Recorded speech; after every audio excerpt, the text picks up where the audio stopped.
How are you finding Lake Barrington? Oh, it's beautiful. It's a pleasure to be here. Thank you.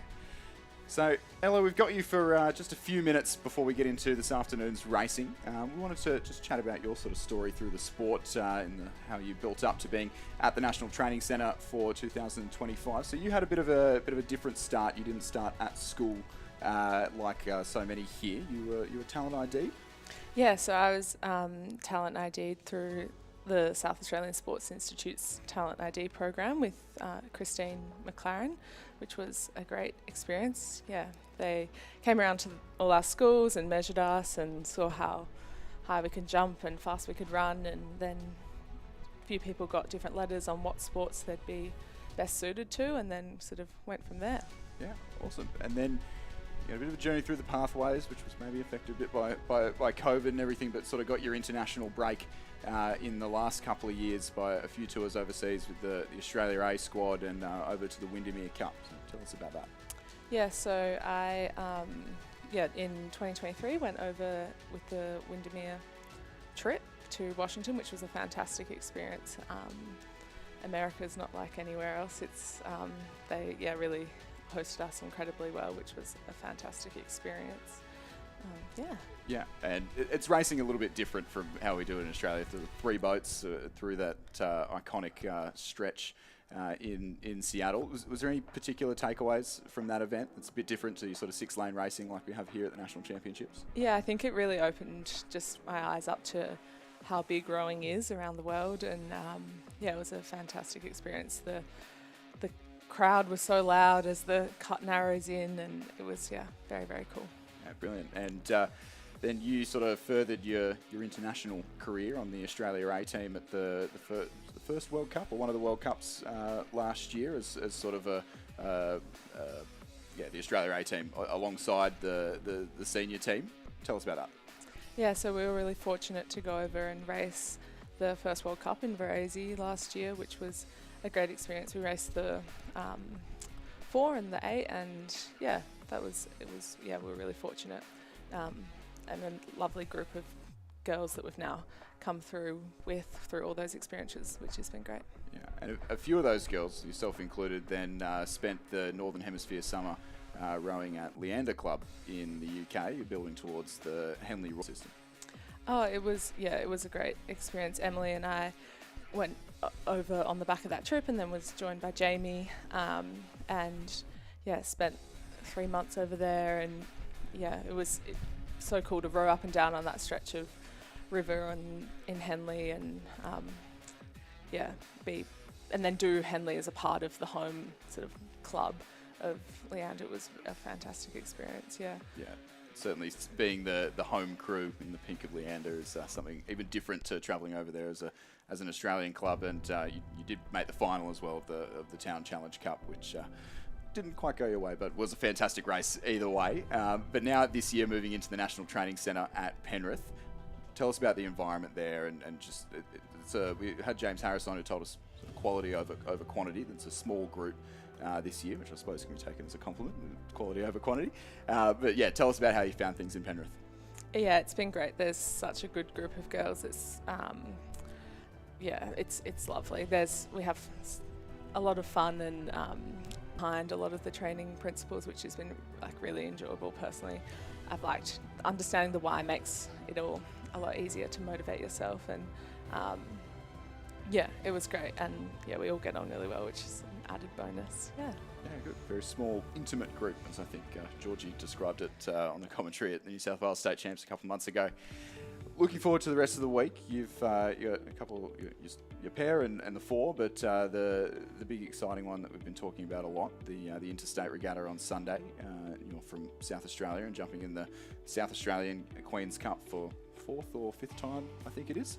How do you see it going? You've got a few girls doubling up, but what to you is really special about chucking on the South Australian Zudi? Oh, I think it's great. We have such a strong group of girls coming up, and that they get to race the Youth 8 and then turn around and jump out in the Queen's Cup and row with some more experienced athletes.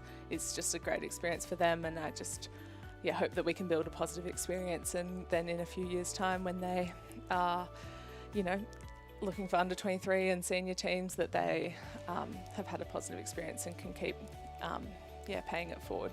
Yeah, and I won't ask you for any predictions because that normally doesn't get too much of a response when we're talking about the Interstate Regatta. A lot of pride on the line there, but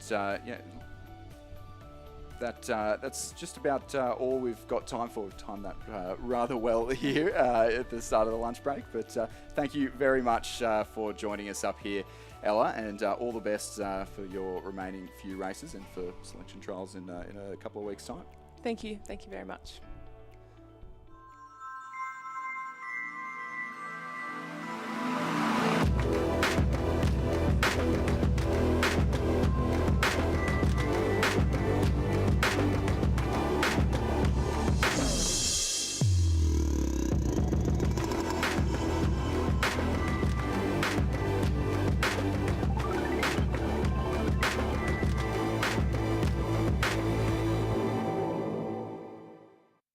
Hi, I'm Tony Rice, one of the sports scientists with Rowing Australia. Welcome to some of the programs on Row Nation, built for high performance athletes and now tailored for you. With the technical sessions, you're looking at perfecting your technical aspects of the stroke. Other sessions are what we'd call a work session, and you're looking to get as much out of your physical capacity as you possibly can. When you combine those two aspects, you become a much better rower, and we guarantee that what we've learned over years and years of working with high performance athletes is that if you follow these programs, they'll work for you and you'll be a better rower and more fit and healthy by the end of the programs.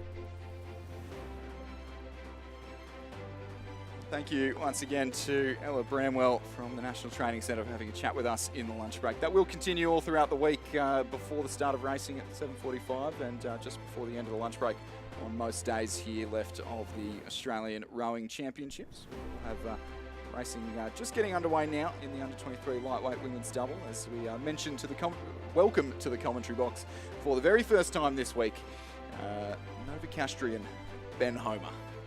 Thank you, Chris. I'll try my best not to be biased. I don't know how many Novocastrians we've got in action this afternoon. I don't think there's too many. I think they're all they've all done their racing for today. So, looking forward to this one. We've got the under-23 lightweight women's double scull first up after lunch, and in lane 2, it's the Toowong composite Jasmine Axman-Friend from North Esk and Tiggy Wake from Toowong, coached by Alex Field, Dion Birtwistle and Trevor Barrett.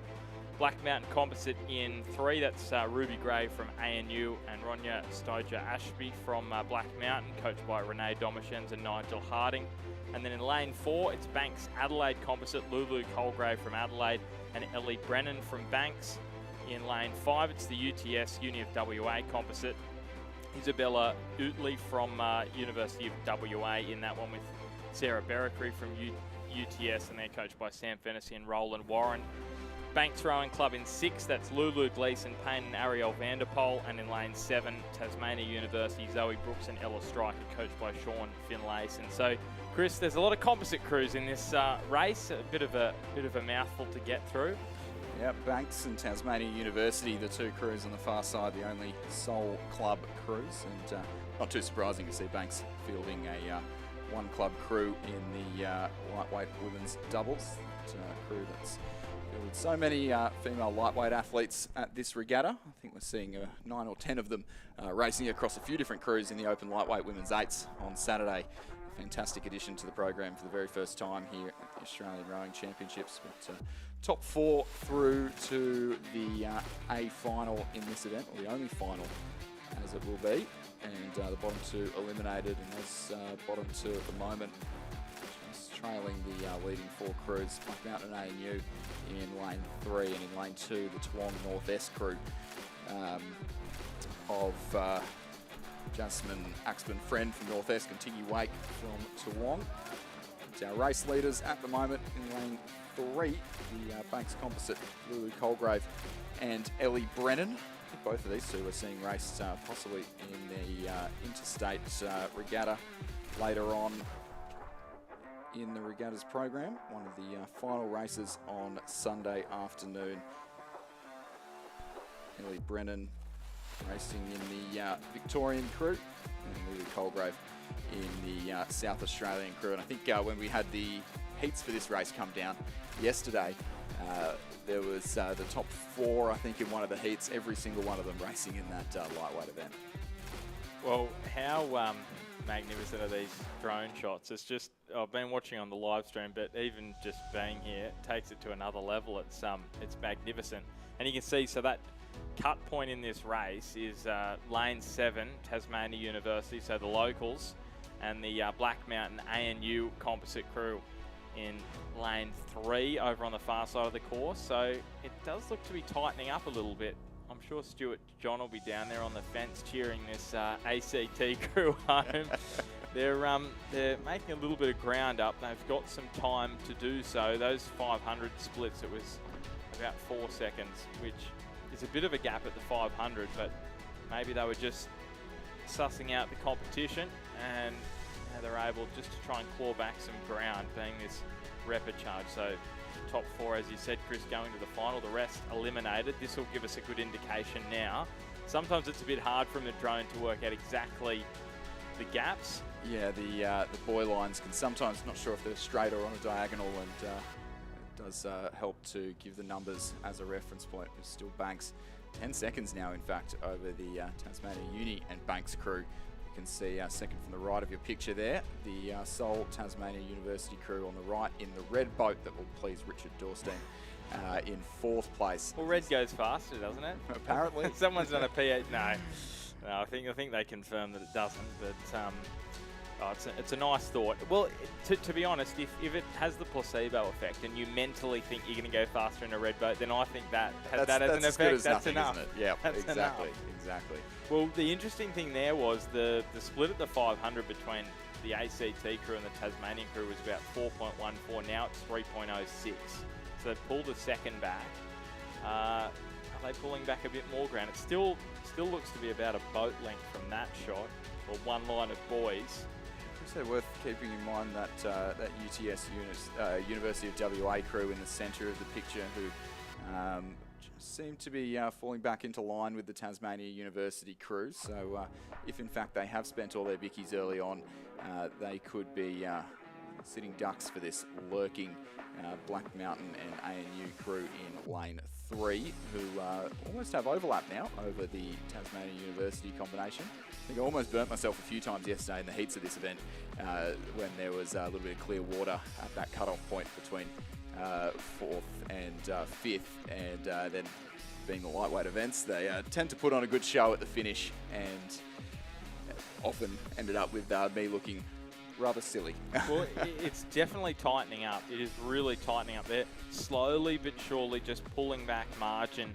You sense Ruby Gray and Ronya Steiker Ashby, and the 1500 metre mark is coming up.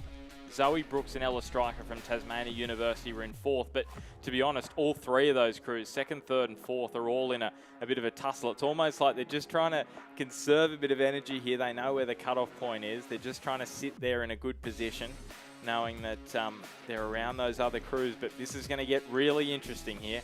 Here we go. Here's the split. So clearly Banks Adelaide are going through, but look at this. It's 0.57 now, the gap between Black Mountain ANU and Tasmania University, but then that gap between 2nd and 3rd as well, extremely tight. So it is really squeezing up here in the repechage. If you don't make it into the top 4, it's all over in this event, the under-23 lightweight women's double.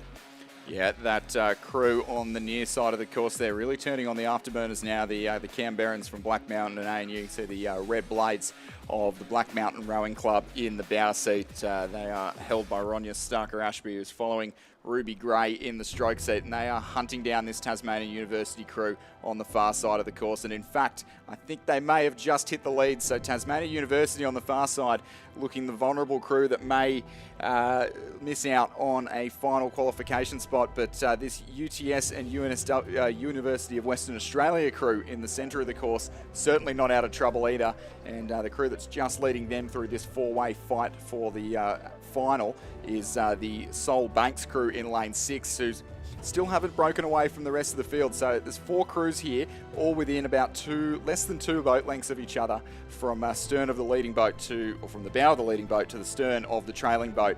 And it is anyone's guess as to which boat is going to miss out on finals qualification.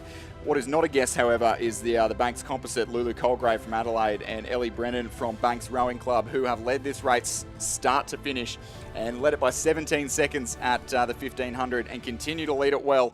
The All Banks crew, the crew in lane number 6, the All Banks crew there starting to push away, or it is in fact Tasmania University and Banks, so a slight change there on the program with a late substitution, I think, who continue to lead. The crew on the near side from the ACT, Black Mountain and ANU, they look to have done enough to get themselves in a qualifying position. UTS and UWA are going to get away with it as well, but it is the locals on the far side of the course who look like they're just not going to have enough in that sprint finish. And they will be the one crew to miss out on this on the A final of the under-23 lightweight women's double scull.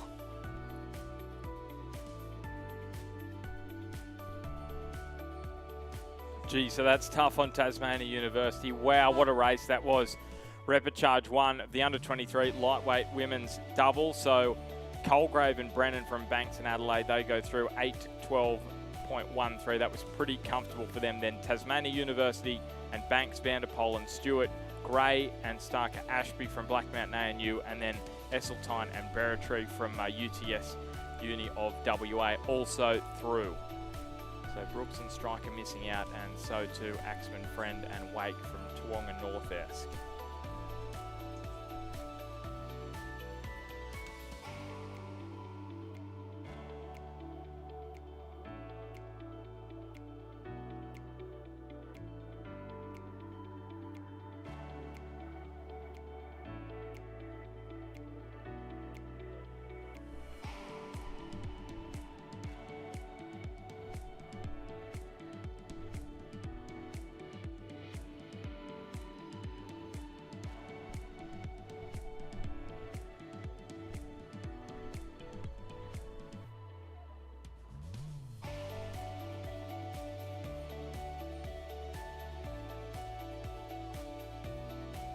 All right, under-23 lightweight men's double repechage number 1.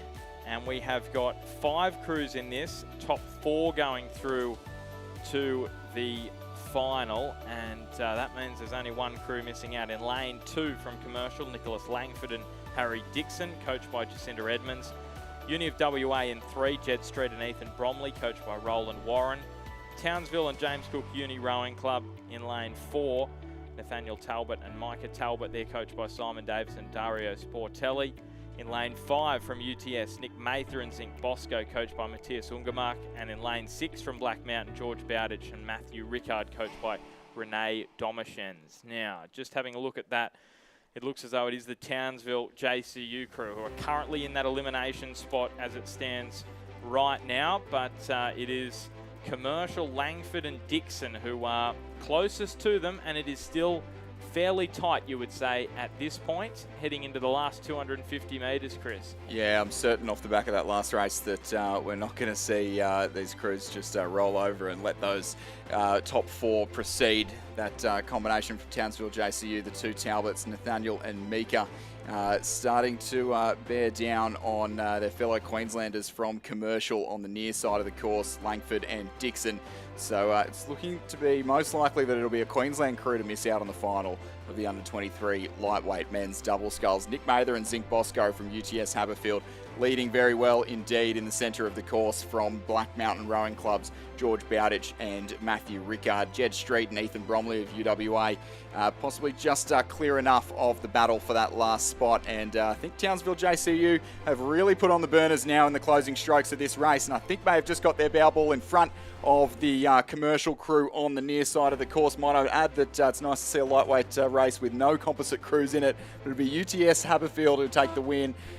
The crew from Black Mountain in second, UWA will come third, and it is Townsville JCU who have moved through in the last 250 metres of this race to take that last qualification spot from the hands of commercial.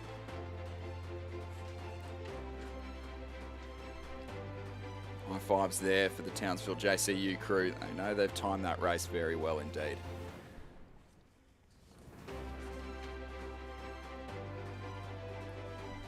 So just confirming there, 7:15.55. UTS going through first in that repechage of the under-23 lightweight men's double. So Mather and Bosco are through. Bowditch and Rickard from Black Mountain in second. Street and Bromley from Uni of WA. And Talbot from Townsville JCU. Commercial, Langford and Dixon eliminated from that event. As we go back to the start, we've got the under-17 women's Cox quad scull in lane 1, Canberra Girls Grammar. Lane 2, Surfers Paradise Composite. So it's Surfers Paradise, Mossman, Askham and Centenary. Then Fremantle in 3, Redlands in lane 4, Loretto Ballarat in lane 5, Commercial Rowing Club in 6, Melbourne Girls Grammar in 7, Canberra Girls Grammar in lane 8. So it's a Canberra Girls Grammar sandwich this race on either side of the field, and it is the top 2 that will go through. So this is heat number 1. We have got, how many heats have we got here? We've got 4 heats, so top 2 going through to the semi-finals and the rest off to the repechage. Yeah, I've been talking about it all day, how brutal the under-17 competition can be. These girls, or many of these girls, would have had quarterfinals of the single this morning, just before lunch, semi-finals of the double, heats of the quad now, and then semi-finals of the single, the last 2 races on the program this afternoon, tough, and then backing up for the quarters finals. And semis on the same day. Yeah, I think it might be the first time we've had quarterfinals in this event. Adding due to the progression system that we use down here at Lake Barrington being different from the last slightly different from the last couple of years, and the increase in entry numbers in these junior events as it is year on year, but only top 2 to go through on this event, so even more brutal for these girls if they have to race the repechage. So it'll be heats, repechages, semi-finals and potentially finals in the under-17 women's quad. Very difficult event to win. Is Commercial somewhat unsurprisingly leading, not by a whole lot, but the combination here of Zoe Ball, Genevieve Davies, Lily Nolan, Zara Hilton, Olive Plewecki, the Cox, coached by Ross Batho and Nicholas Langford. We saw them get 2 crews into the final of the under-17 women's double scull from a very, very strong under-17 program from Commercial Rowing Club, so unsurprising to see them leading this race at this early stage. The battle for second, though, well and truly on between Canberra Girls Grammar and Melbourne Girls Grammar with the 1,000 metre mark. It said they were separated by a second, but I think even less than that, less than half a length separating those 2 crews. And while you don't really want to go through the repechage, I think, you know, obviously you've still got to believe, but I think that sometimes you can get a little bit, your confidence can be hit by the fact you might have to go through the repechage. But I saw someone win their heat in the single, at least in one event. First was going through in under-17s, I'm pretty sure, and then didn't make it through to the final. So it is still an extremely decent chance if you get through that repechage. Sometimes that can just give you that little bit of confidence maybe you need. Another race on this course, and you can roll on through. So one of these crews, unfortunately, is going to have to go through that, but sometimes it can work in your favour. You never know. Yeah, exactly. So it's particularly for anyone racing in a composite or a scratch combination, going through the repechage might be that chance that you need to just work on a few little things. You know, for example, I know that, and they after the heat, I guarantee you they've learnt a few things, and they'll be able to take that into the repechage where they'll be able to another chance to learn and hopefully make it through to the semi-finals. I know that was the case. I coached a composite in this event last year, and that was the case. They just got a little bit better every single round. Which makes sense, doesn't it? Because you know what it's like, right? How often do you get into a boat where you've got 4 people from 4 different clubs and it just feels perfect straight away? Yeah, the it scratch doesn't crew. Yeah, it's extremely difficult. So I think that crew, as you said, Chris, Surfers Paradise, Mossman, Askham, Centenary, they're in lane 2. They're going to take a lot out of this one despite currently sitting in 5th place. But you can see that is Commercial Rowing Club looking good in this one. First place through to the 1500. Melbourne Girls Grammar in 2nd, then Canberra Girls Grammar were in 3rd. It was about 3.31 at the 1500. It looks a comfortable enough lead for Melbourne Girls Grammar, leading into the last 250. Yeah, absolutely. This so Canberra Girls Grammar been very dominant, or very competitive at least. I wouldn't quite say dominant, but have had some great wins in the schoolgirl quad, the senior schoolgirl quad this year, and these under-17 girls, the up-and-comings of that program. They were right neck and neck with Melbourne Girls Grammar on the far side of the course, but haven't been quite able to match it in the closing stages of this race. So it looks to be a pretty comfortable qualification through to the semi-final certainly for Commercial, and also for Melbourne Girls Grammar over in station number 7. And the Canberra Girls Grammar hold off a very quick finishing Fremantle crew to hang on to 3rd, but both to contest the repechage. Canberra Girls Grammar 3rd, Fremantle 4th. The Griffith Uni, well, not Griffith Uni, the Surfers Paradise, Mossman, Askham, Centenary composite, the 4-club composite in lane 2 in 5th place. Redlands in 6th. And over on the far side, a 2nd Canberra Girls Grammar crew in 7th place, and 8th place in the centre of the course there, St Mary's, or rather Loreto Ballarat from Victoria.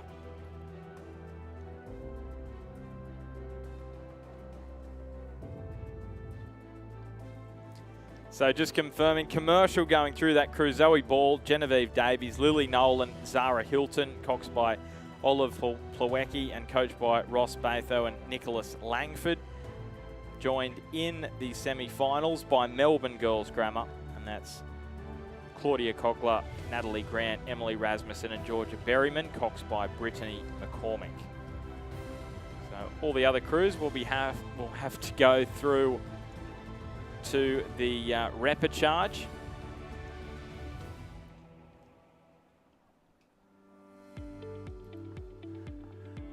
As we need a little bit of ventilation up here in the commentary box. It gets warm, doesn't it, with the door shut? Yeah, so. Yeah. The Tasmanian sun takes no prisoners here.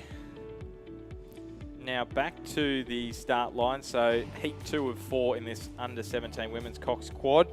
And in lane 1, St Mary's College out of Tasmania, Radford College out of the ACT, Tasmania's Mercy Rowing Club in 3, Murray Ridge from South Australia in 4, St Mary's College from Tasmania in 5, St Patrick's College from Tasmania in 6, lane 7, Gippsland Grammar from Victoria, and Ballarat Clarendon out of Victoria as well, rounding out the crews in this second heat.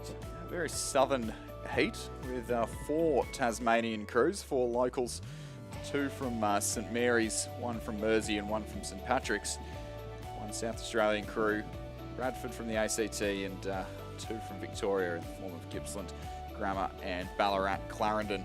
But it is the crew in lane 3, the locals from Mersey, Miranda Sutton, Rose Lodge, Leah Clemens, Molly Clemens, Mia Feldwick, the Cox, coached by Mark Clemens, Gregory Marshall and Lily Barker.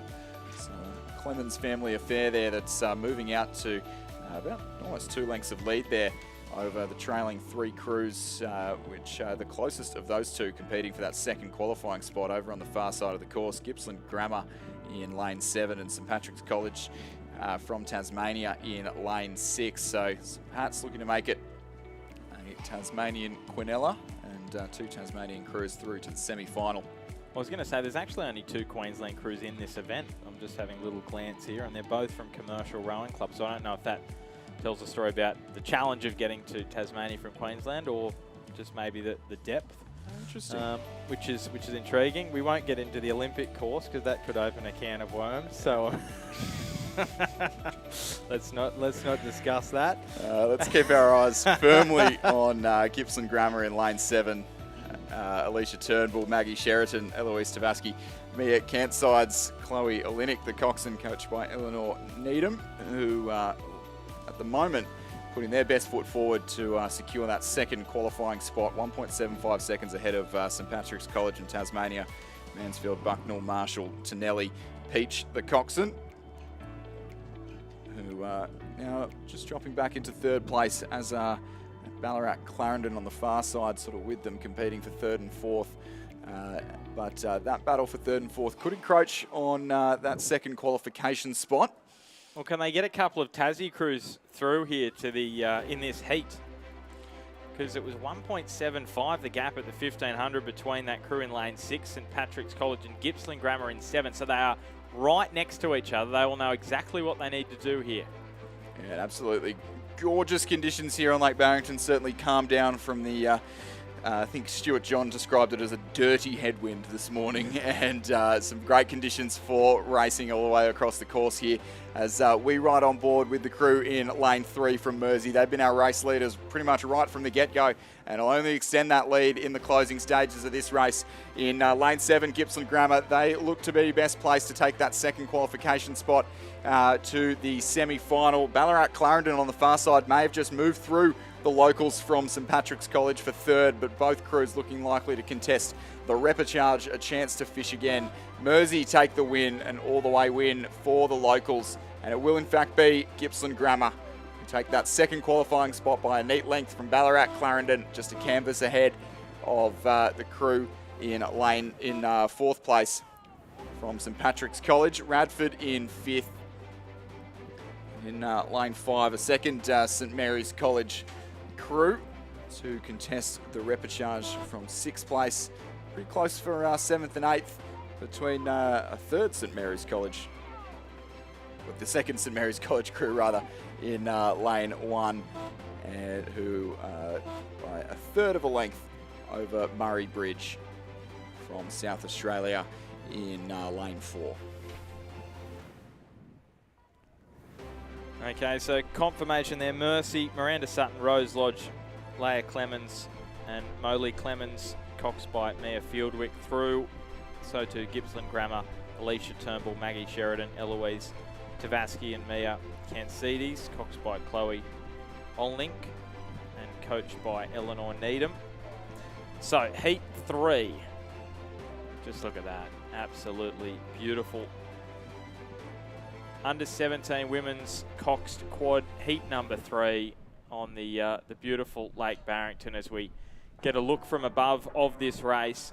Furbank Grammar from Victoria in lane 1, Adelaide High in lane 2, Hunter Valley Grammar, Leichhardt Composite, that gets me a bit more excited, Chris, in lane 3, Queenwood in 4, Gippsland Grammar in 5, Seymour College from South Australia in 6, Kinross Wallaroi in lane 7, Perth College in lane 8. Now, you always know that you need to have a look out for Kinross Wallaroi. In any of these events, we know how well they performed across the season. Saw a lot of them at the New South Wales State Championships as well, and no surprises that they are leading this race.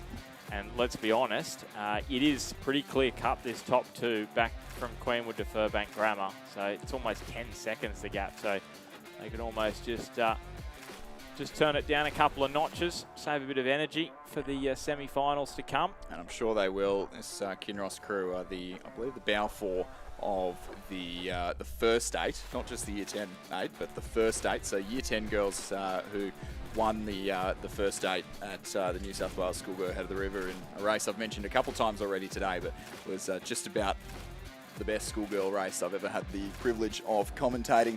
And only won it very, very narrowly over St Catherine's. And if you did miss it, you've got the chance to witness it again in the final of the Sydney Cup just before midday on Sunday. And these 4 girls will be racing in that boat. So I'm sure that, as you said, Ben, they'll be looking to just turn things down a little bit in the closing stages of this race and conserve a little bit of energy for that 8's race. Queenwood currently running second. Bridget Thompson, Sally Fanganaku Flo Veach, Scout Ferguson, Alice Home, the Cox, coached by Kieran Glynn, Ashley Fitch and Zoe Keating. Doing well to want to stay in touch with this Queenwood crew. Yeah, and what often happens, isn't it, in these kind of races where you do have the big gap, it sort of gets blown out a little bit more because these crews sitting back, 3rd, 4th, 5th, realise we should probably be conserving some energy for the repechage, which is to come as well. So you expect, look at that, it's about 17 seconds between 2nd and 3rd. So the rest of those crews will just keep their powder dry for the repechage. Don't want to spend any bickies for no reason. Yeah, absolutely, and start to see that in those leading 2 crews, just bringing the rate down slightly, and might see even more as they come through the 1750 metre mark. So would you say the favourites for this event, Chris? Are you going that far, Kinross?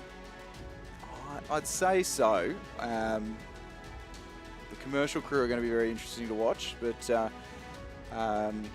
just having a look at who is in the crew. So Kinross were 3rd and 5th in this event last year, and in fact, this crew is identical to the crew who were 5th in this event last year. And having a look at the crews that did beat them, almost none of those girls, in fact, none of those girls back in the under 17 age category. So if you took the race from last year and a year later, this Kinross crew back for seconds after missing out on the podium by just 5 seconds or so last year, and will surely be one to watch through the later rounds of this race. So it is the Kinross crew there of Laura Chudley, Rani Jarrick, Emily Wise, Belle Clinton and Harriet Barnett, the Cox, coached by Emma Fessy, who take the win from Queenwood. In 2nd place, those 2 through to the semi-final, and then some distance back to the trailing pack, which that trailing pack will be led by Furbank, Brooke Totiro, Pippa Morgan, Lorna Can, Zara XL and Lauren Box. They'll place 3rd from Hunter Valley Grammar, and then pretty close for 4th and 5th. It will be crew on the far side of the course there from Seymour College ahead of Adelaide High, and our last 2 crews on the course, Gibson Grammar in Station 5 and Perth College over in Lane 8. Yeah, so those crews, Furbank, Hunter Valley Grammar, Seymour College, Adelaide High. Some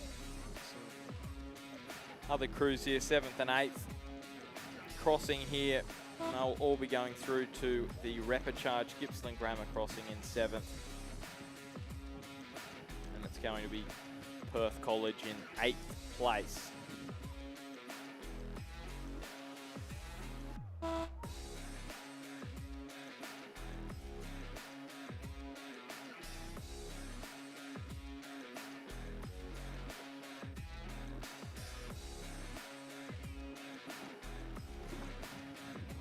So heat 4 now of the under 17 women's Cox Quad final heat, and top 2 through to the semi, as has been the case throughout. So Loretto Kirribilli in lane 1, Commercial in lane 2, the Armidale School and Nepean Composite. So we've got a couple of the Armidale School rowers, couple of Nepean rowers in that boat. Loretto Ballarat in 4. Pembroke School from South Australia in 5. Unley High, also out of South Australia in 6. Kinross Walleroy in lane 7. Look at that reverse arrow formation, you'd call that. Down the course, it's the crews on each end leading the way. And no surprises.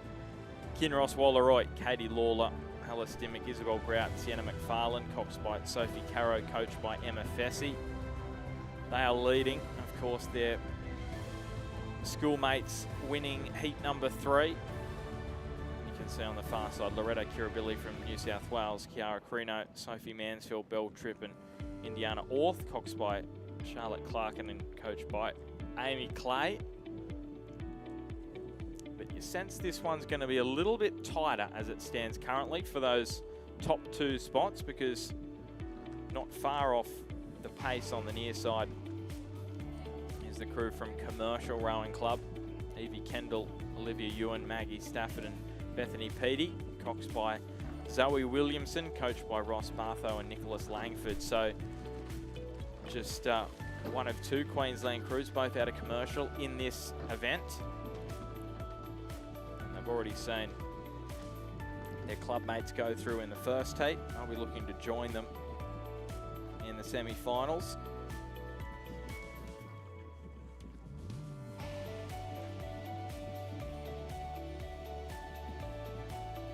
We're just riding here in the middle of the course. This is lane 4 and 5.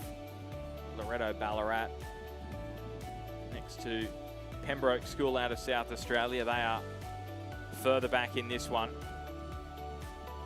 It really is a race between Commercial, Loretto Kirribilli and Kinross Wallaroi. So we're getting these 1,000 metre splits through now, Chris. We've got 3:40.84 from Kinross. Loretto Kirribilli 3 seconds further back. This is the interesting one. 2.5 seconds Commercial. Unley Hive made a little bit of a push as well. Watch out for that bee that's just come into the commentary box. You'll get used to them, Ben. You'll get used to them. And it's a wasp, not a bee. Oh, great. That makes it so much better. Yeah, I was saying to Lizzie this morning in some of the junior doubles categories, we had the semi-finals that were giving us sort of one more tame race where the gap between that cut-off point was a bit bigger, and then one more exciting race to keep us commentators on our toes. And it looks like this might be one of the more exciting ones here as Kinross walk away with, they seem to be only extending that lead in the last couple of 100 metres. They come through about the 12:50 mark, about 3 lengths ahead of the crew on the near side of the course from Loretto Kirribilli.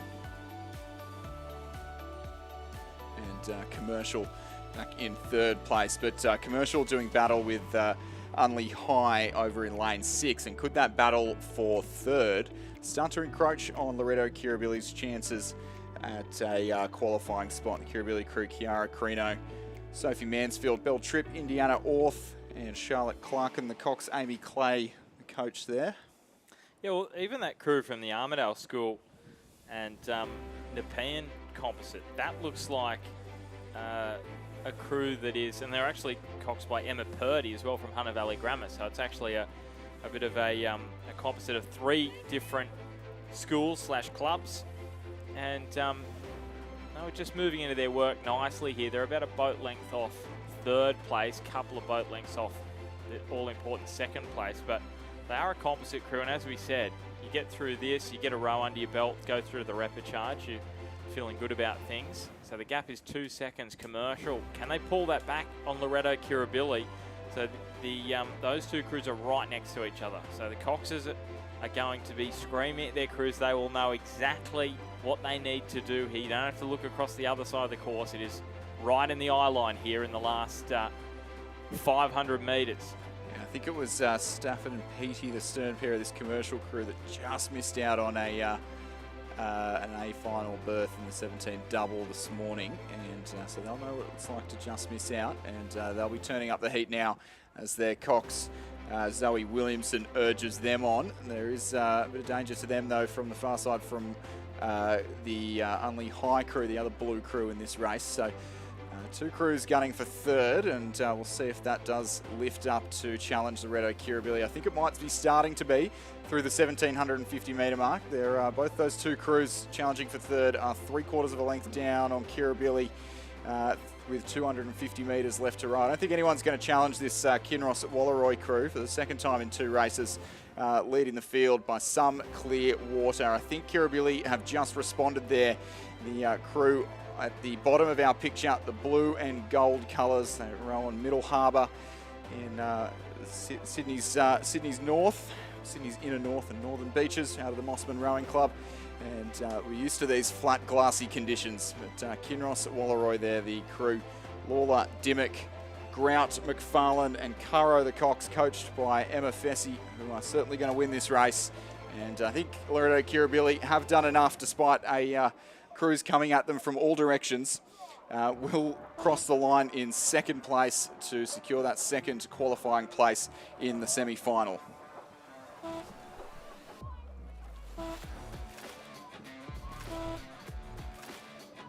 So Kinross Walleroy, 7:32.57 through in first place. Loretto Kirribilli in second.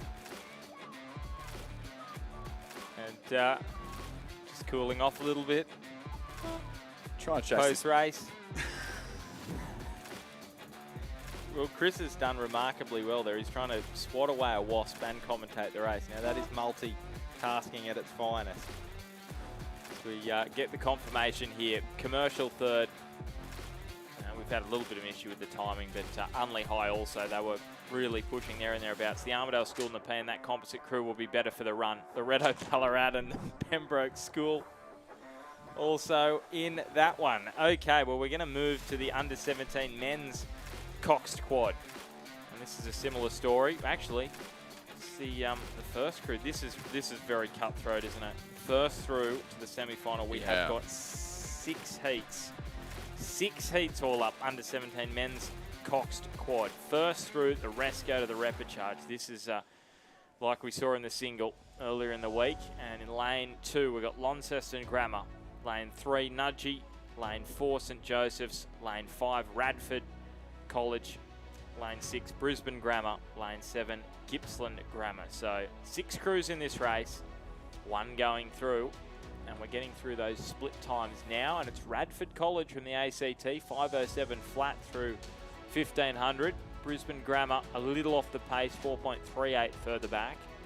So at what point do they think to conserve or go for it? 4 seconds is a big gap with less than 500 metres to travel. They're certainly trying to push this crew out in front. Look at this. This is a good move here from Brisbane Grammar. Nudgee as well up there as well. They were only 1.7 seconds off. Launceston Grammar down. You can say those crews are out of the running. But this is going to be an intriguing finish. You'd think Radford should have enough from here. Yeah, Radford, great performance at the New South Wales Schoolboy Head of the River. Their second and third quads won, but the first quad just missing out on the line to, you guessed it, Kinross Walleroy. But they're doing, putting their best foot forward for a shot at redemption here. They lead by almost a clear boat length from Brisbane Grammar on the left-hand side of your screen there. You can see them on the screen there, the sky blue colours of Brisbane Grammar School. The maroon of Radford powering towards a victory here and claiming the sole qualifying spot in the semi-final for the under-17 men's quad scull. Everyone else here will have to row the repechage, so a brutal qualification system here in the under-17 men's quad. Radford with a fantastic win. Brisbane Grammar in second. St Joseph's of Nudgee in Queensland in third place. And then some way back to the locals in lane 2 from Launceston Grammar. Gippsland on the far side and St Joseph's College Hunters Hill from Sydney in 6th place.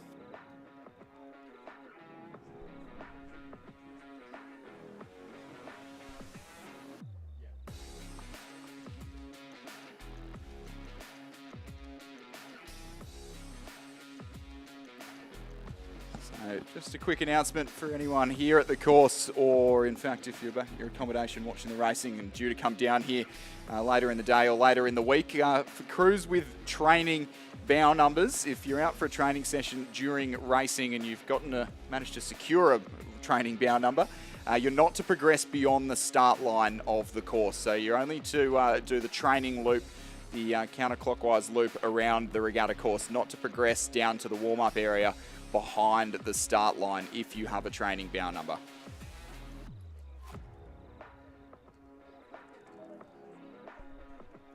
So heat 2 now of the under-17 men's Cox Quad. Lane 2, Canberra Grammar. Lane 3, Unley High. Lane 4, Genesis Christian from Queensland. Lane 5, Cranbrook. Lane 6, St Augustine's. And in lane 7, Tasmania University Northwest Tamar Composite. So a Tassie Composite crew in lane 7. As they're coming down the course, there's the crew on the far side, which is lane 7. So it is the locals here, the local composite crew. Now, it may be a composite crew, but you look at that and you go, they would have been you sense they would have been doing a fair bit of work together, this crew here. Tasmania University Northwest and Tamar, and they've got a good advantage here. This is Bo Furlong from Tamar, Sam Detmer from Northwest, Jasper Twitchett from Northwest, Callum Wixton from Tasmania University, Cox by Alexandra Peach. Yeah, contrary to many composite crews that we have at the National Training Centre, at the Australian Rowing Championships, apologies, this combination will almost certainly have been spending a little bit of time together, which can often be the difference in these events, where we often see crews only coming together possibly on the Saturday or the Sunday prior to the Australian Rowing Championships. But being all local Tasmanians, it certainly does look like this combination have spent some time in the boat together as they best a very well-regarded St Augustine's crew there. Do you think they were underestimated, this Tasmania crew, potentially? Possibly. We've seen them do reasonably well. I was just looking for some results so I could throw some stats at the people, but I had the wrong results in front of me. But we've seen them do reasonably well in the small boats earlier today. It's sort of been them, and then in one of the next heats, we're going to see a New South Wales and Victorian composite crew, and it's been those sort of 8 guys who have been vying for the top spots in all the under-17 events over the last couple of days. So I'm not entirely surprised, but that is certainly an impressive margin over a St Augustine's crew that has been rowing together for a very long time. We're coming under threat from Canberra Grammar on the near side, but it will be St Augustine's for second, Canberra Grammar, Cranbrook, and then Unley High. But all those crews to contest the repechage, as will the crew in lane 4 from Genesis Christian up in Queensland.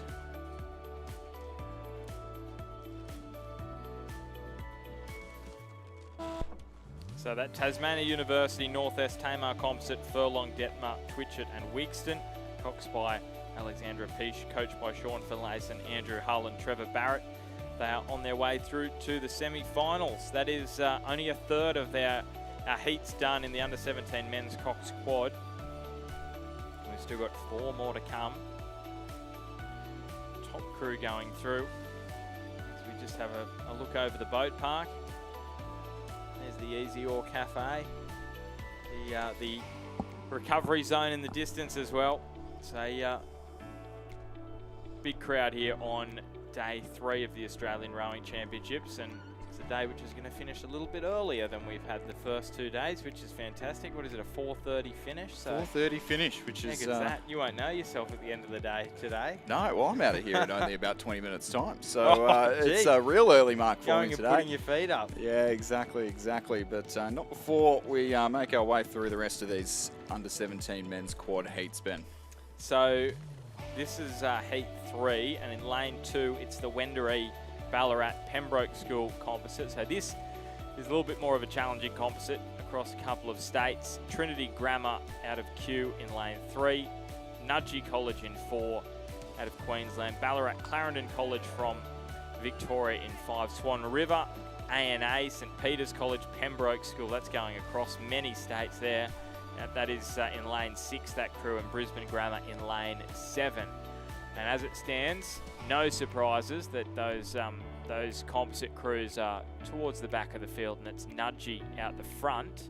2 seconds they lead from Ballarat Clarendon, and they're right next to each other in the middle of the course, lane 4 and 5. Trinity Grammar further back in third. It's about 5 seconds for them. So lane 3 just falling back. Brisbane Grammar just on their tail in 4th place, but as it stands currently at the 1K, you would sense it's a battle between lane 4 and lane 5. It is going to be a drag race all the way to the finish for a rest from the repechage. Will it be Nudgee? Will it be Ballarat Clarendon? We're going to find out in the next few minutes or so.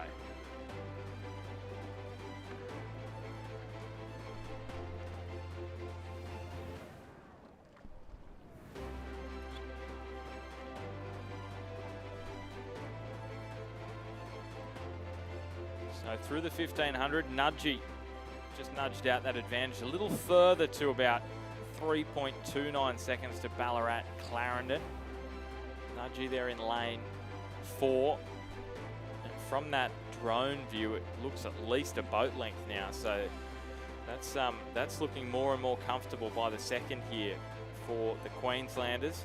So this is actually Nudgy's second Year 10 quad. So the Queensland schools rowing quads in up to Year 10, whereas some of the New South Wales and Victorian schools transition to 8s racing. But, this is their second Year 10 quad, who finished outside the medals at the head of the river in a very tight race, 4 seconds separating first to fourth place. So here for redemption in the under-17 men's quad scull are Thomas McMullen, Finn Rowe, Harvey Krasparitz, Jack Wells, Xavier Brennan, the coxswain, Amy Marling and Hugo Verdonk. The coaching team there in the very iconic blue boat of St Joseph's College, Nudgy, as they lead the combination to their left from Ballarat, Clarendon of Stevens, Lawler, Watley, Clark and William Belcher, the cox, coached by Matt Oliver, but that crew will struggle to make any inroads in the closing 75 metres of this third heat of 6 rather, under 17 men's coxed quad sculls. Third place will be interesting between the crew on the far side of the course from Brisbane Grammar and then Trinity Grammar in lane 3. But it is going to be Nudgy, an all-the-way win here in this heat, the under-17 quads. Ballarat Clarendon across in second, Trinity third, Brisbane Grammar fourth. Wedneday Ballarat composite with the Pembroke School in South Australia in fifth. And then in sixth will be the Redlands, the Swan River composite on the far side of the course there.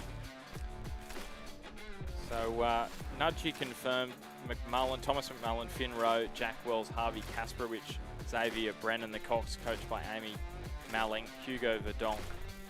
Now, this is where I need Ray Evatt. And Ray, if you're watching, Harvey Kasperowicz has to be a relation of Michael Kasperowicz, the former Australian cricketer. It's not a very common name, so I'm just waiting for my phone to light up. We'll get a text message Ray's any probably minute. at lunch if he's not watching, so it might take me a little I've while. heard a rumour that Ray Evatt might be joining us on the live stream for a bit of commentary from home in the next couple of days. Yeah, bit of remote commentary. That'll be interesting. We'll pull him away from his long lunch and we'll get... So heat 4 back down the course. Lane 2, Bundaberg Rockhampton Grammar composite crew. In lane 3, St Patrick's College, Ballarat out of Victoria. Kinross Wallaroi in lane 4. Mercy, Tasmania University, New Norfolk composite in 5. And Redlands in lane 6. So you hear Kinross Wallaroi again. You expect them to be near the front, and that is exactly where they are at the 1K. But it's only 1.3 seconds the advantage they've got on St Patrick's College. Redlands in third, further back. So it's again in this one, it's 1 and 2. Battling it out down the course, and the rest, even at this point, probably starting to think about conserving a little bit of energy for the rapid charge, being about a 6-7 second gap. But at the front of the field, Kinross Wallaroi, 1.3 seconds over St Patrick's College. The 1500's coming up, and that maybe is tightening even further. Yeah, possibly one of the closer races that we've seen thus far here in the under-17 quads. By virtue of only one going through, if you get out early and get away from the rest of the field, everyone else tends to conserve a bit of energy for the repechage. So, but St Patrick's College not letting Kinross Wallaroi get away with it. This isn't Kinross's top Year 10 quad. I'm just browsing some results to figure out who they might be. But I'm sure Benny Watt could send me a message if he can do that before I can get that information. Well, but St Patrick's College from Victoria really giving them a good nudge now in the closing strokes of this race. Well, not quite the closing strokes. We're almost at the 17:50 mark here. So a couple of minutes left of racing between these two very classy under-17 schoolboy quads. Well, you cannot even split them at this point. This is just wonderful, wonderful view there from the drone. This is anyone's guess. Who is going through? It is so tough. First going through, and this is heat number 4. So we've got 2 more to come. And right now it's Kinross who are just edging ahead, but the Victorians are fighting back, Chris. This is going to be a great finish. Yeah, so in fact, this is Kinross's Year 9 first quad, so used to racing over only 1,000 metres, and now having some real questions of them asked in the closing strokes of this race. This won't be a position that they're particularly familiar with.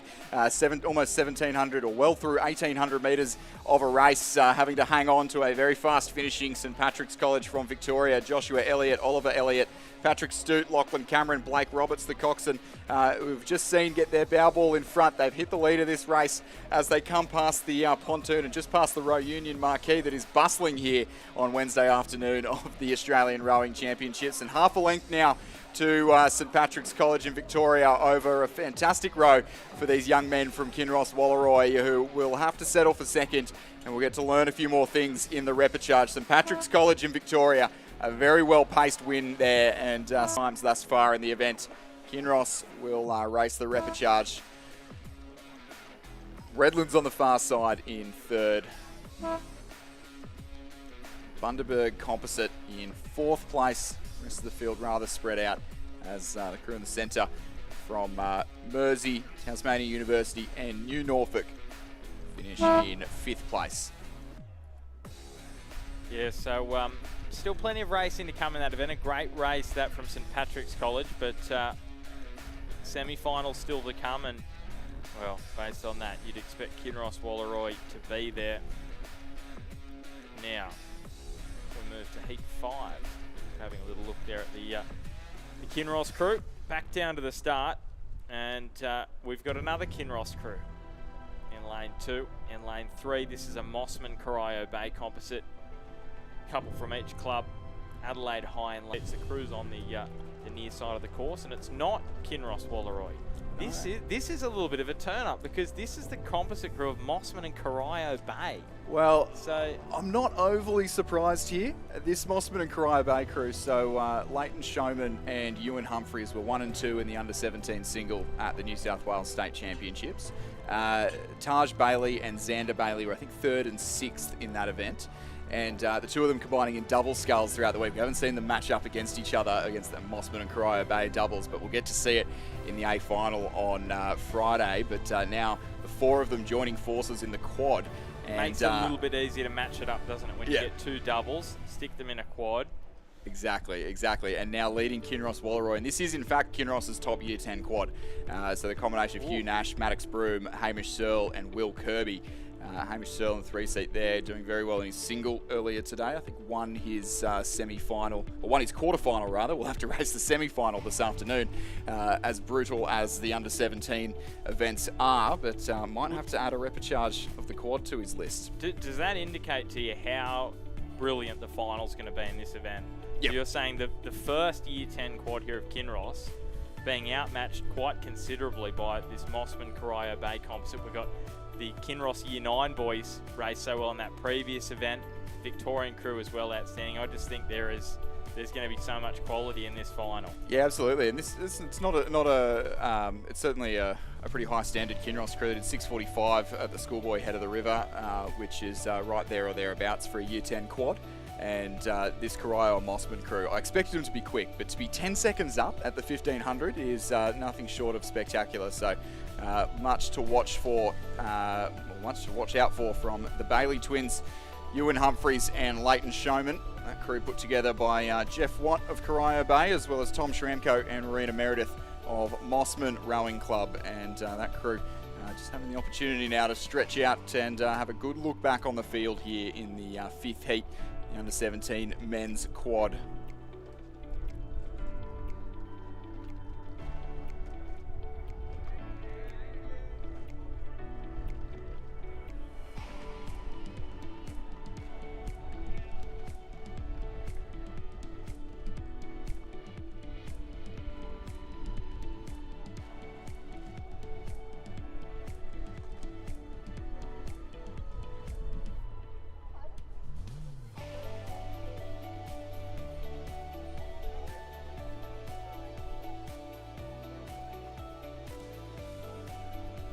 After a brief little announcement around the grounds, we're back to racing and admiring this Corio and Mossman composite crew who certainly some tall timber in there for just under 17s, and doing very well in a composite crew that, again, wouldn't have had too much time together, and doing very, very well to lead this under 17 Cox quad race, and not having to really lift in the closing strokes. I'll do a very quick time too. We do have just the slightest hint of a tail breeze here at Lake Barrington now, in stark contrast to the conditions of this morning. It's certainly not a photo finish. It is Mossman and Corio Bay who will win in it was about 6:46 or 7. The Kinross crew, 9 seconds behind, will contest the repechage. Adelaide High in 3rd place. The Leichhardt Nepean Composite in 4th. And the hometown favourites from Launceston Grammar there, just completing this penultimate heat of the under-17 men's quad scull. Well, that's an interesting one. So the composite crew, as you said, very strong scullers in that boat, but still you've got a Kinross first crew in year 10, and they're having to go through the repechage. So yeah, it is a very, very good event, this one, the under-17 men's Cox Quad, quality everywhere you look. Yeah, well, we saw it in the girls that we had that Service Paradise Composite was the top 3 under-17 scullers from the New South Wales State Championships, and they're having to row the repechage. So just adds to how impressive it is that composite crew can jump in, put in a performance like that straight off the bat. So heat 6, the final heat here, under-17 men's Cox Quad. And in lane 2, we've got Trinity Lutheran College from Queensland. In lane 3, Radford College from the ACT. The Southport School out of Queensland in 4. St Virgil's from Tasmania in 5. And Unley High in lane 6. And we're just getting through the split times from the 1K now. The Southport School through there in 3:19.77. Trinity Lutheran in 2nd. So those two crews would know each other pretty well. The Queensland crews, Bradford College in 3rd, so the top 3. It's a race in 2, you could say here, because you've got the top 3 and then 4th and 5th further back. So it's between the top 3 for one spot, and it's the Southport School in lane 4 from lane 2, Trinity Lutheran from lane 3, Radford College. But this is by no way over by any stretch at all, because it's 1.18 between 1st and 2nd, 1.42 between 2nd and 3rd. So no one's feeling comfortable at this point as they head towards, you can see those yellow markers. That is the 12:50 mark. This is the point where you know your body's absolutely screaming at you, Chris. You've got 750 to go, and this is the point which really makes a huge difference in the race. If you can put on some kind of a decent squeeze here, it makes a big impact towards the back end of the race. Yeah, the championship quarter, as we refer to it, the third 500 metres of the race, is often where it's won or lost. And this Southport School crew that are currently leading, the combination of Clancy Cohen, Cruz Stan, Fergus Woolley, Tice Miller-Wright and Miles Norman, coached by Steve Beach. They were the schoolboy or the Queensland GPS Head of the River champions in the Year 10 quads, and now Trinity Lutheran in lane 2. Challenging them. Don't race at that particular event, but within half a boat length now is the combination of Zach Wood, Johannes Idju, Kai Lees, Kai Immelirk, and Charlie Voigt, the coxswain, coached by Sam Duncan, Shay Olsen-Jones, and Eric Rowan. And those two crews now just separating themselves as they go through the 1500 from Radford College. Darren Wang, Owen Scowcroft, Darcy Barlow, Ziyu Quinn, and Ben Scowcroft, I think was 2nd at the New South Wales Schoolboy Head of the River in this event. So Southport School leading, but Trinity Lutheran on the near side of the course asking some questions now as they rapidly approach towards the line. They clear the boat park and start their run towards the finish tower in the last 350 metres of this race. I think just as we've said that, the Southport crew really found another gear there. They've stepped it up a notch. It was not like they were cruising to the K. They were about 320 to the 1,000 metre mark, so a reasonably quick time to that first halfway point of the race, and have really stepped on now just in the last 500 metres or so. They're into the last 250 now, and will start to look like they're moving away quite quickly from Trinity Lutheran in lane 2. Just top 1 to progress here once again in this final heat of the under-17 men's quad sculls. So Southport School in the fluoro caps from the Gold Coast in Queensland. One of the schools that probably got the better of the river closures after ex-tropical cyclone Alfred. We were able to get back to training relatively quickly, and this Year 10 quad, this Under 17 quad, looking every bit the class act. And they'll go a very similar time to the last heat as well. They may actually be our quickest qualifiers through to the semi-final, almost the same time as heat number 5, but Southport School win heat 6 by 2 lengths from Trinity Lutheran. Another 3 lengths back to Radford College in 3rd place.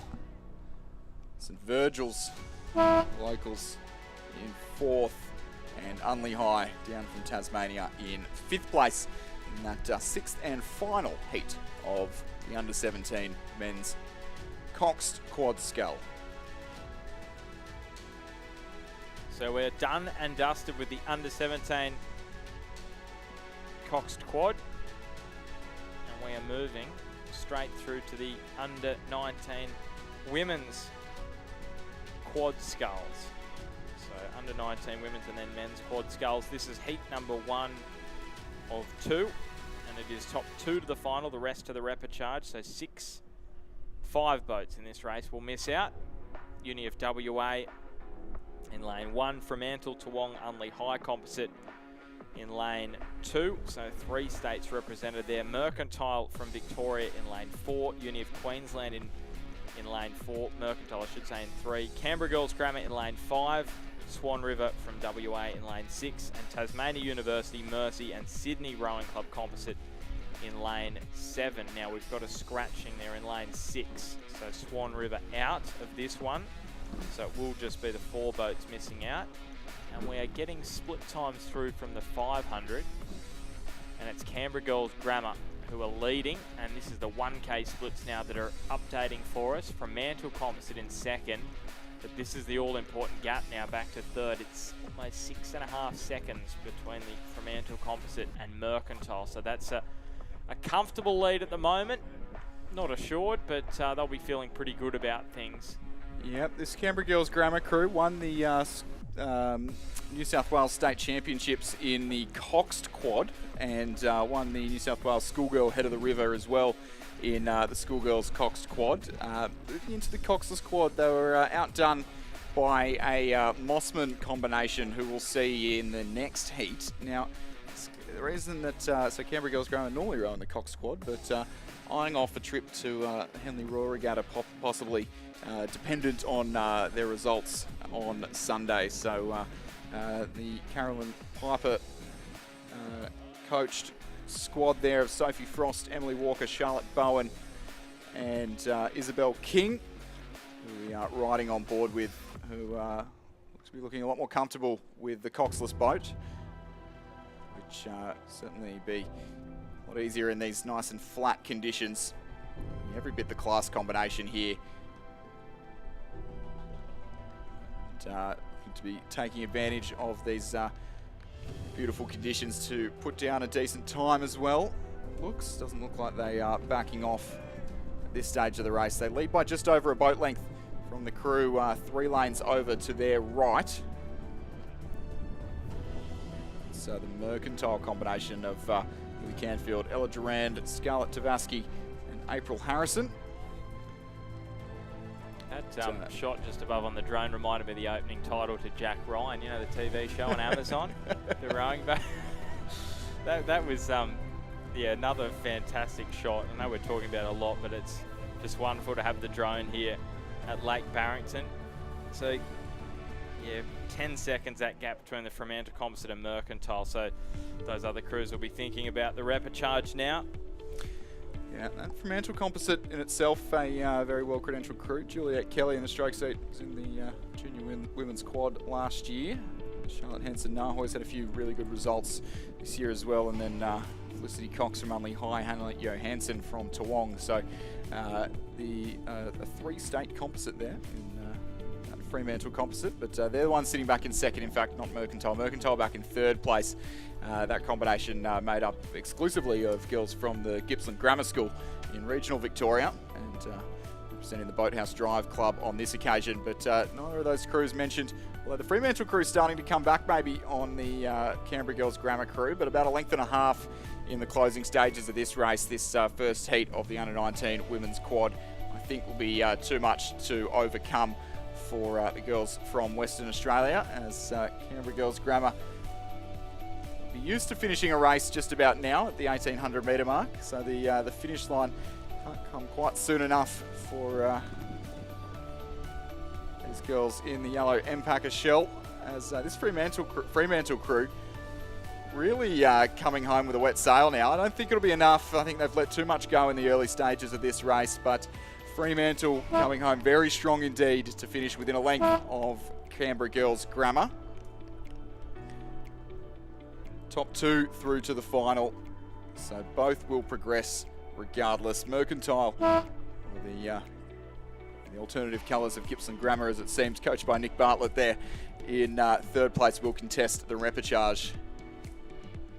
On the far side there, the Sydney Composite with Tasmania University and Mersey Boat Club in fourth place, and the University of Queensland there in Station 4 will just lead University of WA over for fifth and sixth.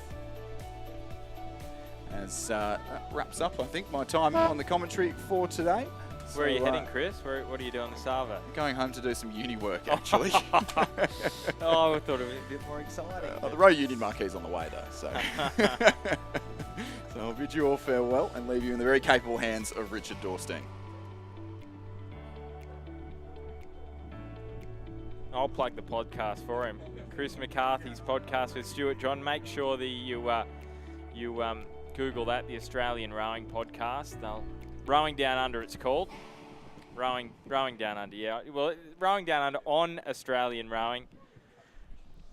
And make sure that you check that out. I've been listening to all the episodes on Spotify, your podcast app. Make sure you check all those out. The man who's about to join me also featured in one of the episodes recently on the Victorian State Championships.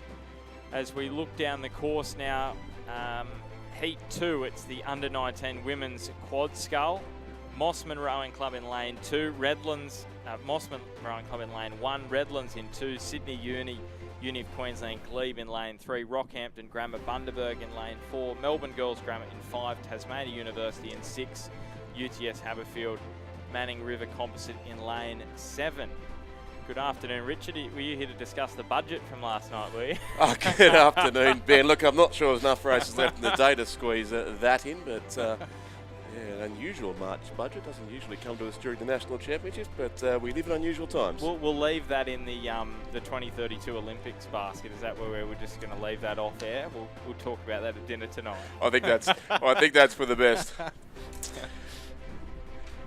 Plenty happening on the course here. It's been an entertaining hour or so after the lunch break on this third day of the 2025 Australian Rowing Championships, as we now see race 282 coming down the course, which is the 19 Women's Quad Scull.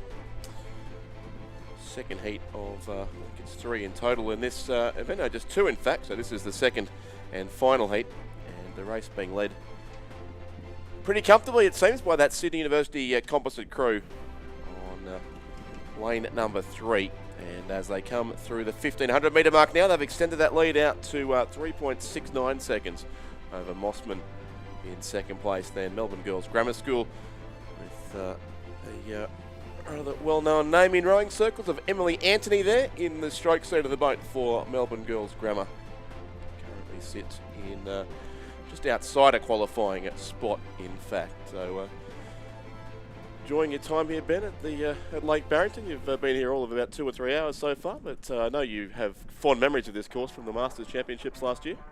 Yeah, and I know last year for the Aussie Masters we were really lucky because we literally had glass for 4 days straight. I don't think there was a breath of wind for 4 days. So, which was lucky, it was about 7 degrees at the time, so any wind would have made it quite unpalatable. It was chilly, but yeah, looked like a little bit windy conditions on Monday, but nice little bit of a tail breeze is there out there. You've been I've actually been sheltering in the media centre, so there's no breeze in there, I can assure you. Plenty of hot air, but notwithstanding. But yeah, no, the conditions look great out there now compared to what it was earlier today. But we're almost at the end of this race here. So the Sydney Uni Composite crew is still leading comfortably here on lane number 3. Georgina Stevenson of Sydney Uni, Patricia Boland of Glebe, Astrid Thomas, University of Queensland, Addison Rolls of Sydney Uni, jointly coached by Alan Bennett, Michael Russell and Oliver Klotz. And that crew looks set to very comfortably go through here from the second heat of the under-19 women's quad scull. So first and second through to the final. The rest to the repechage. Mossman there in second place. Frida Kirkham, Lottie Ravenstein, Eloise Stevens, Elise Coates, coached by Rena Meredith and Tom Schramko. And then the Melbourne Girls Grammar School crew will be third. So first goes to Sydney Uni Composite. Second will be that Mossman combination down lane 1, and the crew in full for Melbourne Girls Grammar School. Adelaide Banks, Samantha O'Keefe, Maddie Clifford and Emily Anthony, all members of the Melbourne Girls Grammar first 8. Bit of a gap then back to the crew in fourth, closer to the finish tower side of the course, which looks to be the lane 2 combination, Redlands from Sydney.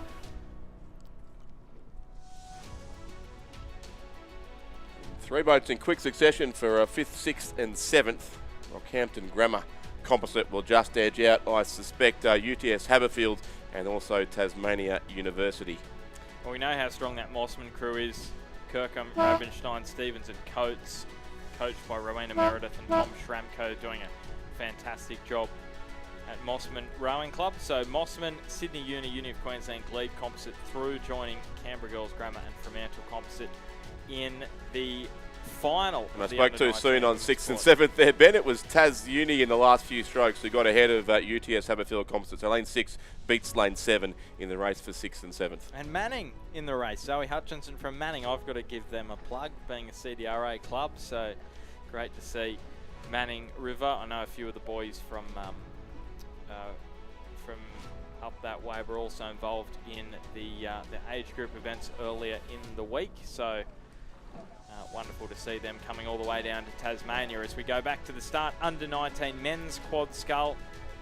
Top two going through to the final. Sydney Rowing Club, so this is from left to right of screen. Sydney Rowing Club there, furthest to the left. Leichhardt Composite next to them. Leichhardt Sydney Uni. Gippsland Grammar in 3. Hunter Valley Grammar in 4. Townsville Grammar in 5. Redlands in 6. Trinity Grammar in 7. Now, this Hunter Valley Grammar crew, this is the schoolboy quad crew from Hunter Valley Grammar. Harrison Skelly Osmond, Will Hunt, Hayden Melmoth and Zach Jones, coached by Odin McIntosh and Rowan Hislop. So they're sitting there in lane 4, so currently a little off the pace in terms of those top 2 spots, which look to be taken on the far side of the course by Redlands and Trinity Grammar. Sitting fairly nicely there. Sydney Rowing Club as well, up there in that top 3, but the rest of the crew is really battling it out. And you would sense the repechage will be beckoning for them as they head over the 1,000 metre mark. So Redlands and Trinity Grammar 1-2, Sydney in 3rd. Gippsland only 2.5 seconds further back, but I think that maybe that increased a little bit further. Look at these top 2. It looks to be a margin which has increased here. You can count the seconds here, back to 3rd. Sydney in 3rd. It's 4.5 seconds for Sydney Rowing Club to pull back for the qualification spots. Yeah, and the unusual pattern here, of course, we're back to the random draw heats here, as this is a new event just beginning today, unlike the semis we've had for most of the day, where the higher ranked crews are seated to the centre. So you're seeing them leading from all over the course here, but certainly, yes, the Redlands School from Sydney and then Trinity Grammar School from Kew in Melbourne, they're in 2nd place. But that is our lead crew from Redlands, who look to be pretty comfortably one of the 2 qualifying spots. And the only real question, I think, to be answered here at the closing strokes, Ben, is whether that Sydney Rowing Club combination can make up some ground on Trinity Grammar. But it looks from here that the top 2 are the 2 crews clearly on the left of screen.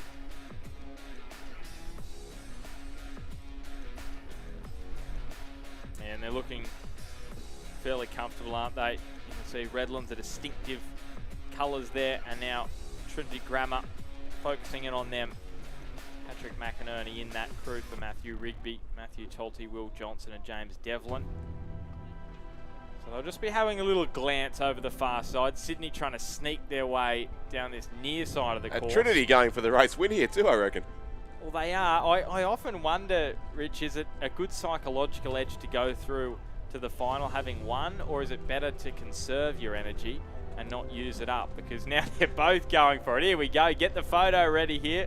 No, don't worry about that. It is going to be Redlands who get it over Trinity Grammar. Looked fairly decent to tell that to the naked eye. Half a second there.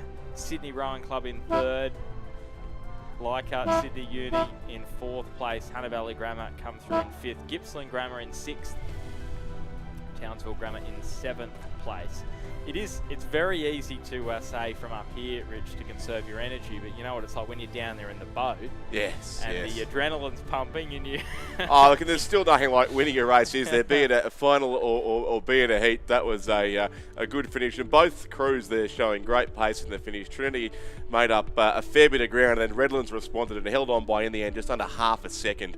So they both tuned up their sprint finish, which could be useful when it comes to the later rounds of racing in this event. Although the top, they're through to the final already, so they can start to prepare for that race, which will be on Saturday's program. Will be the final of the under-19 men's quad, and here comes heat number 2. Yeah, so we've got a scratching there over in lane 1, the Scots St Augustine's College Composite. So Rockhampton Fitzroy in lane 2, Mossman in 3, Uni of WA in 4, Kinross Walleroy in 5, Cairn Commercial, West Australian Rowing Club, Adelaide University Composite in lane 6. There you go, there's plenty of representation in that crew. And then Hunter Valley Grammar, Wendouree Ballarat, Tasmania University, Essendon Composite in lane 7. Now that is a very strong crew. Now we're just getting the splits through. They are in second place at the moment. It might be a composite crew, but there are some outstanding rowers in that. Noah Haas, I know, has performed well this week. Luke Purdy, of course, I know extremely well. He's been in outstanding form again this season for Hunter Valley Grammar. Yeah, Schoolboy, that's a great... And Max Mason from Wendouree Ballarat, who is part of a very good Ballarat-Clarendon combination too, which raced yesterday, but Max Mason performing very well on the small boats on his own, so fitting here well into a fascinating composite crew. You're right. So we've got what have we got? 3 states in there. They must have fun training with the Tasmanian and one from Hunter Valley and Ballarat and Melbourne as well. I'm thinking that maybe the training was maybe a little bit earlier this week and then getting up to the start today. But you know, when you've got 4 quality rowers in the boat, as much as it is a scratch crew potentially, you certainly work it out fairly quickly, as you can see these boys. Yeah, and they've taken the lead here now, that composite crew, but the other composite crew is a pretty decent combination too in lane 6 there, and again a geographically confusing one. Finn Redmond of Adelaide University, Lucas Kodachi of the West Australian Rowing Club, Owen Johnson I should say, from Commercial, and George Curry of the Cairn Rowing Club. So again, 2 Brisbane rowers, one from Adelaide and one from Perth. They're coached by Charles Betts, Joe Malcolm and Jacinta Edmonds. So 2 strong composite crews, and they've gone well clear here as well. So probably the interest now in which one has the better pace over the closing section of the course. But it was 3.28 seconds, the margin, with 500 to go. So a very strong third 500 of that Hunter Valley Grammar composite crew, which is now leading by about a length from the Cairn composite crew. Kinross Walleroy with third, so it was all the 3 crews on the far side of the course. Mossman in 4th place, Rockhampton Fitzroy, and then University of Western Australia with now about 330 minutes to go for our lead couple of crews. And a good race once again, looks like, on the far side of the course. Well, whoever has put Hunter Valley Grammar first there on the composite, I knew you'd love that. They deserve a raise for that. That's outstanding work. That's why you're up and about again here. But I believe, yes, for those concerned how these composite crews are listed, the program, the system that runs the programming takes the club of the stroke when it comes to a composite crew. So Luke Purdy listed in the stroke seat, which is why it is the Hunter Valley Grammar composite crew, not just to please those who've come from that region of the country. And he's definitely in that stroke seat. You can see 2 seat, that's Noah Haas from Tasmania University Boat Club. Wendouree's Max Mason, he's in 3 seat. Reece Davey from Essendon. In the bow seat, the distinctive Essendon colours of the red sash with Doing black. a bit better too than the football club is right now. Oh, there it is. There's a little dig, and they are going straight through to the final in the under-19 men's quad scull. That's another composite crew. That time the Cairn Commercial West Australian Adelaide Uni composite in second place, and fair gap back to Kinross Walleroy, who will have to go via the repechage. Joining them is Mossman, and that is a good crew as well. You got the Elias boys in there, so they finish in fourth place. And then, well, who is going to finish fifth and sixth? It's going to be tight, but it will be Rockhampton Fitzroy, I think. Fitzroy, and then Uni of WA in sixth place. So Kinross had me confused here, Ben. You've missed some fascinating discussion in the past couple of days about boat colours. Yep. And Kinross Walleroy, always known for their distinctive light blue shells, are out there in an Empacker.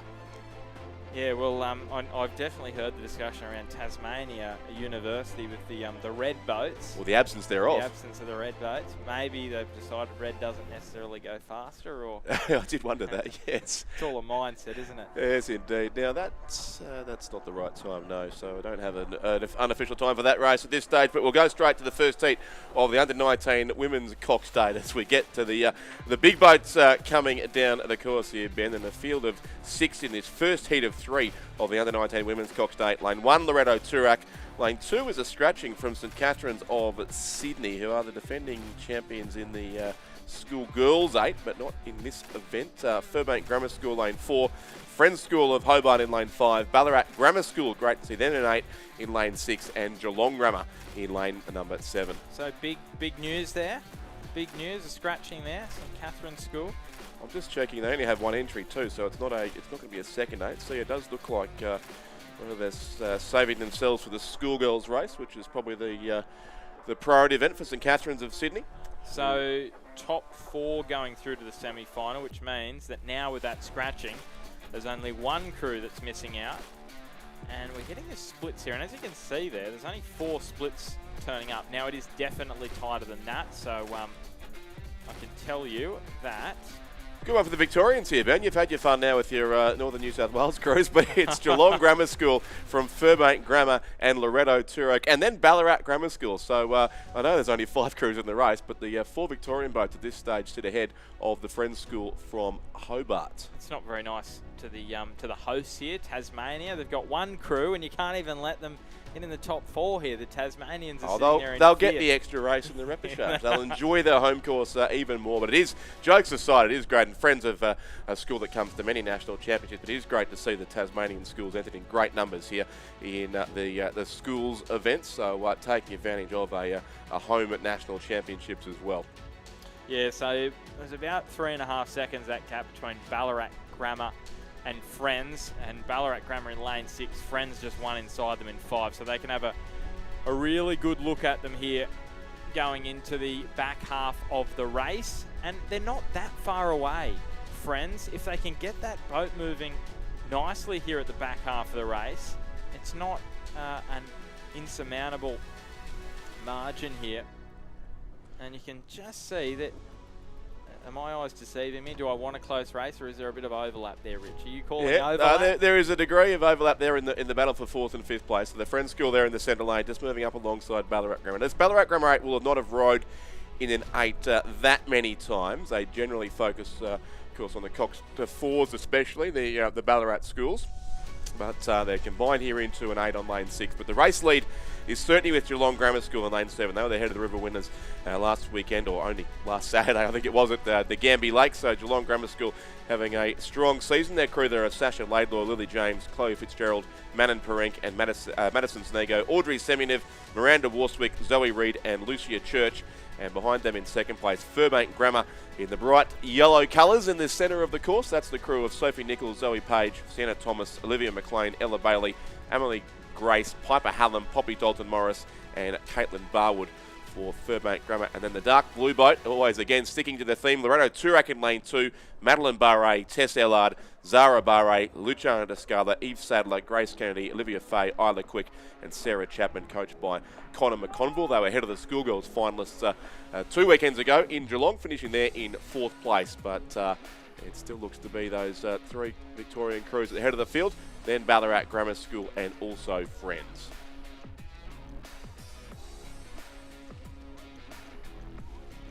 So still a lot of work to do with 250 metres to travel for Friends out of Tasmania. Sitting there in lane 5, but out in front, Geelong Grammar. Second place, Burbank Grammar, and then Loretto Toorak sitting in third, Ballarat Grammar in fourth. So all the Victorian crews are going to be going straight through to the semi-finals here, barring a disaster for Ballarat Grammar.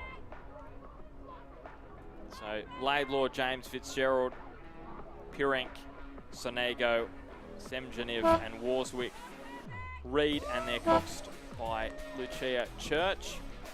And they go through in first place, joined by Furbank Grammar, Loretto Toorak. And then it will be Ballarat Grammar, who are going to confirm their place in just a few strokes' time. So it's all the Victorians through, Friends, into the repechage. So the first of 3 heats there in the under-19 women's Cox State. 6:51.34, the unofficial winning time there for Geelong Grammar School to continue with their successful season so far. They are straight through to the semi-finals of the under-19 women's Cox State, which will take place on Friday before the final on Saturday of that event. Always a hotly contested event, of course, for all the 8 races, but this one that certainly has some form in that regard. And Heat 2 now on its way down the course, and the random draw has sort of stacked the heats here. A couple of, in fact, we put the 2 Lorettos side by side as well in heat number 2. So it's Loretto Kirribilli in lane 2, Loretto Normanhurst in lane 3, Launceston Grammar School in 4, Seymour College in 5, Loretto Ballarat in 6, and a composite crew, Commercial and St Patrick's of Townsville. So that's a composite spanning the length of Queensland, racing in lane 7. And top 4 going through, bottom 2 missing out. See that starting to open up a little. So 2, 3, 4. And lane 5 there, Seymour College. With what looks to be a good advantage, 2.33 seconds. Back to Loretto Kirribilli in second, Loretto Normanhurst in third place. Launceston Grammar in fourth, but Loretto Ballarat were only 1.1 second further back at the 500. Probably too early to look into those splits at the 500.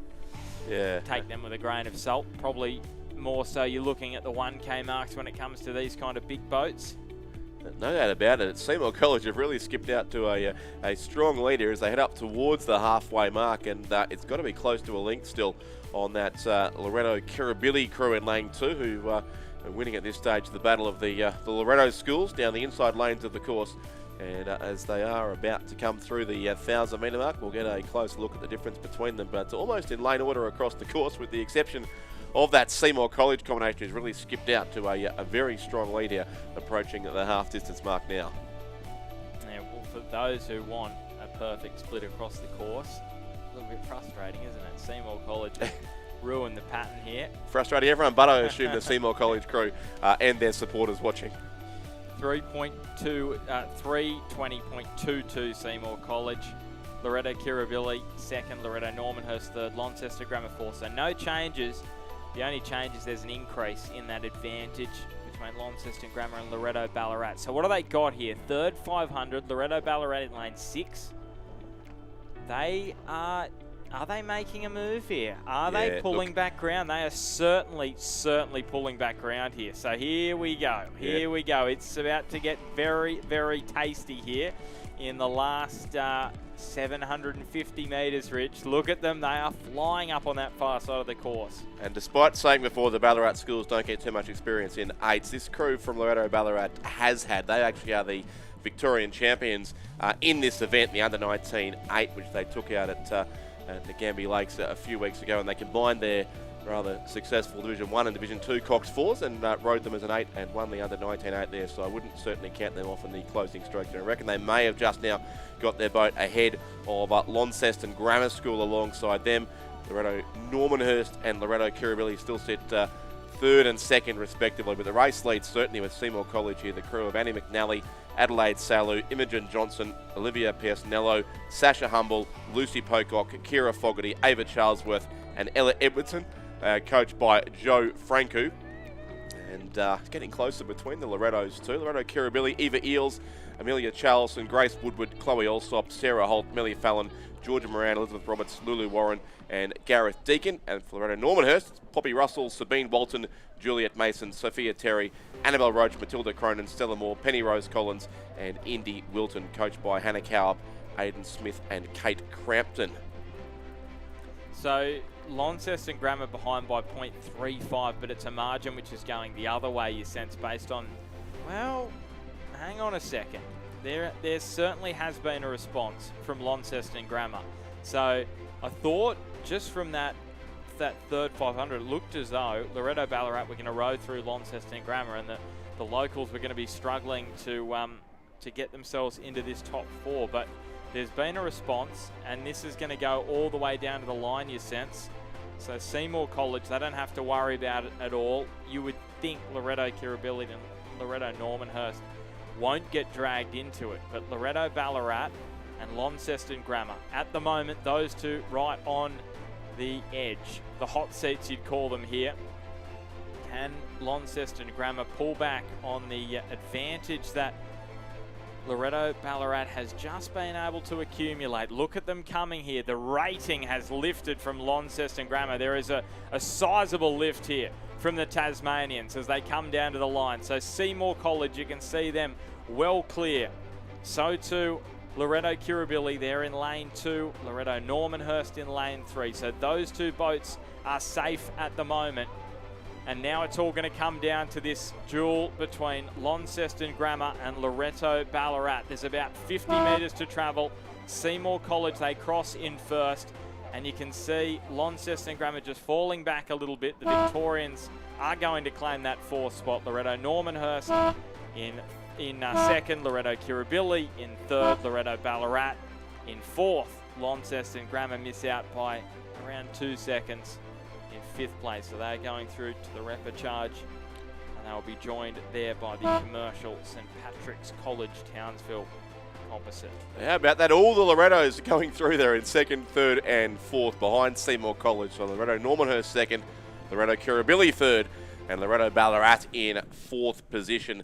There the qualifiers directly to the semi-finals of the Under-19 Women's Cox State. 6:51 exactly was their time there, so only about a third of a second slower than the previous heat. So some tight times or differences between times coming up so far in these heats, with one more to come too in the Under-19 Women's Cox 8, with a field of 6 to take to the water as we look out over the boat park here at Lake Barrington as well. Great crowds here growing on the banks of the third day of this regatta, especially now that the Royal Union Bar is open for business. And here comes heat number 3.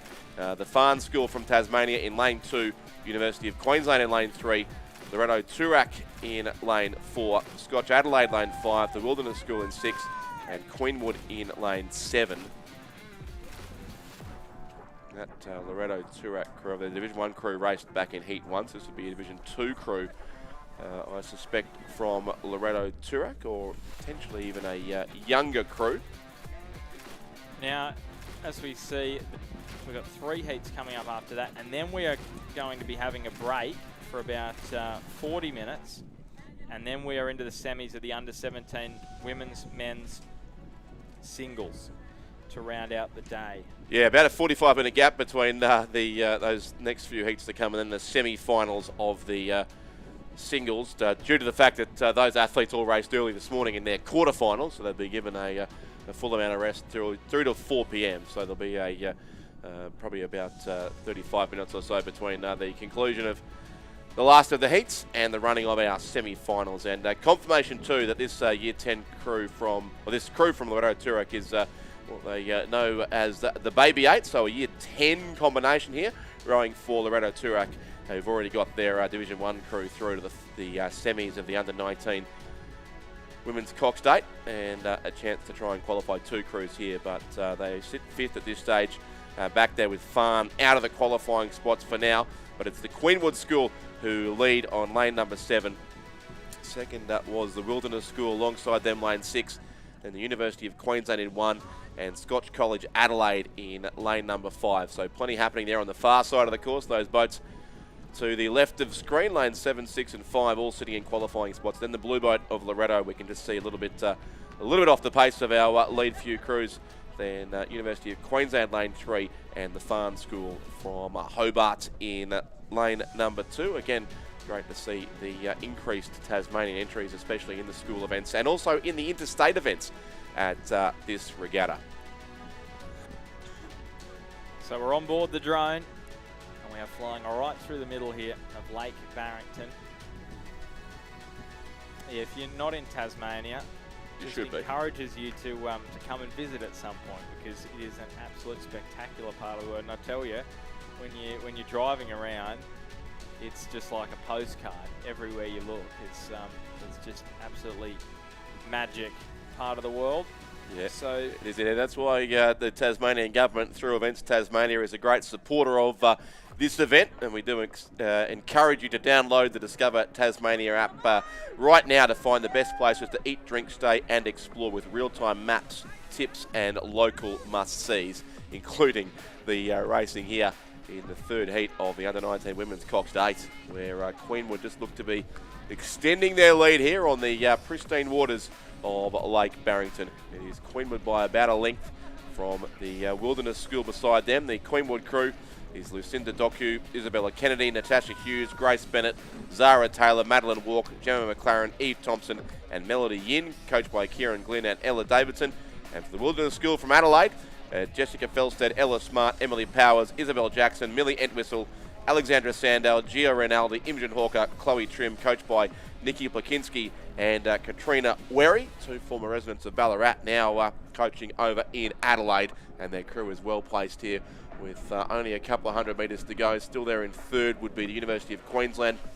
The lane 3 crew, Pia Hatzapetru, Holly Fleming, Zoe Rossiter, Willa Dunbar, Dania Watt, Ella Welsh, Gabrielle Ryan, Phoebe Cannon and Lauren Brosnan, coached by Sally Keogh, John Pettigrew and Philip Bourguignon. And the fourth and final qualifying spot looks like to go the way of Scotch College Adelaide in the bright yellow colours there. Their crew of Rosie McMahon, Faith Mons, Harriet Twelftree, Isabella Naish, Eleanor Arundel, Stella Spalvin, Sienna Bailey, Izzy McTaggart and Leah Strouk, coached by Lucy Cattell and Andre Pistonik. But the win narrowly in the end as Queenwood shut the race down late goes their way still. So Queenwood first, just edging out the Wilderness School, but both going comfortably through to the semi-finals. Third, University of Queensland. Fourth, Scotch Adelaide.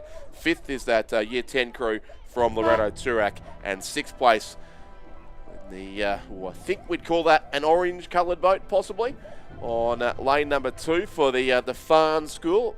We need to go to Chris McCarthy's podcast to get a definitive verdict on that, but a distinctive boat nonetheless for the Farn School from Hobart, finishing 6th in lane number 2. Got a view on boat colours too? Well, I'm pretty basic, Rich, but you know, when you look at different colours, there are different ways of describing them to make you sound more, how would I describe it? Educated. Cultured? Cultured. Yes, that's probably the word. But yeah, I'm going orange. I'm going with you orange, but I'm happy to be proven wrong as we drift around Lake Barrington. Just enjoy that. How's the Serenity? Yeah. How's the Serenity? Actually, a boat here called Serenity from Newcastle. Couldn't have asked for a better place to I've always run said Serenity. Nice things about people from Newcastle, Ben, as you well know. I was gonna say actually, I'll just go through this start list and then I'll ask you the question I was gonna ask. So under 19 men's Coxed 8. So it's the third last race of this little session. And we've got Brighton Grammar from Victoria in lane 1, Xavier College from Victoria in 2, St Peter's College from South Australia in 3, Launceston Grammar from Tassie in 4, Xavier College from Victoria in 5, Prince Alfred Pembroke School Composite out of South Australia in 6, Ballarat Grammar in lane 7 as these crews hit the water. I was going to ask you, are we getting a visit from Jeremy Rockcliffe, the Premier?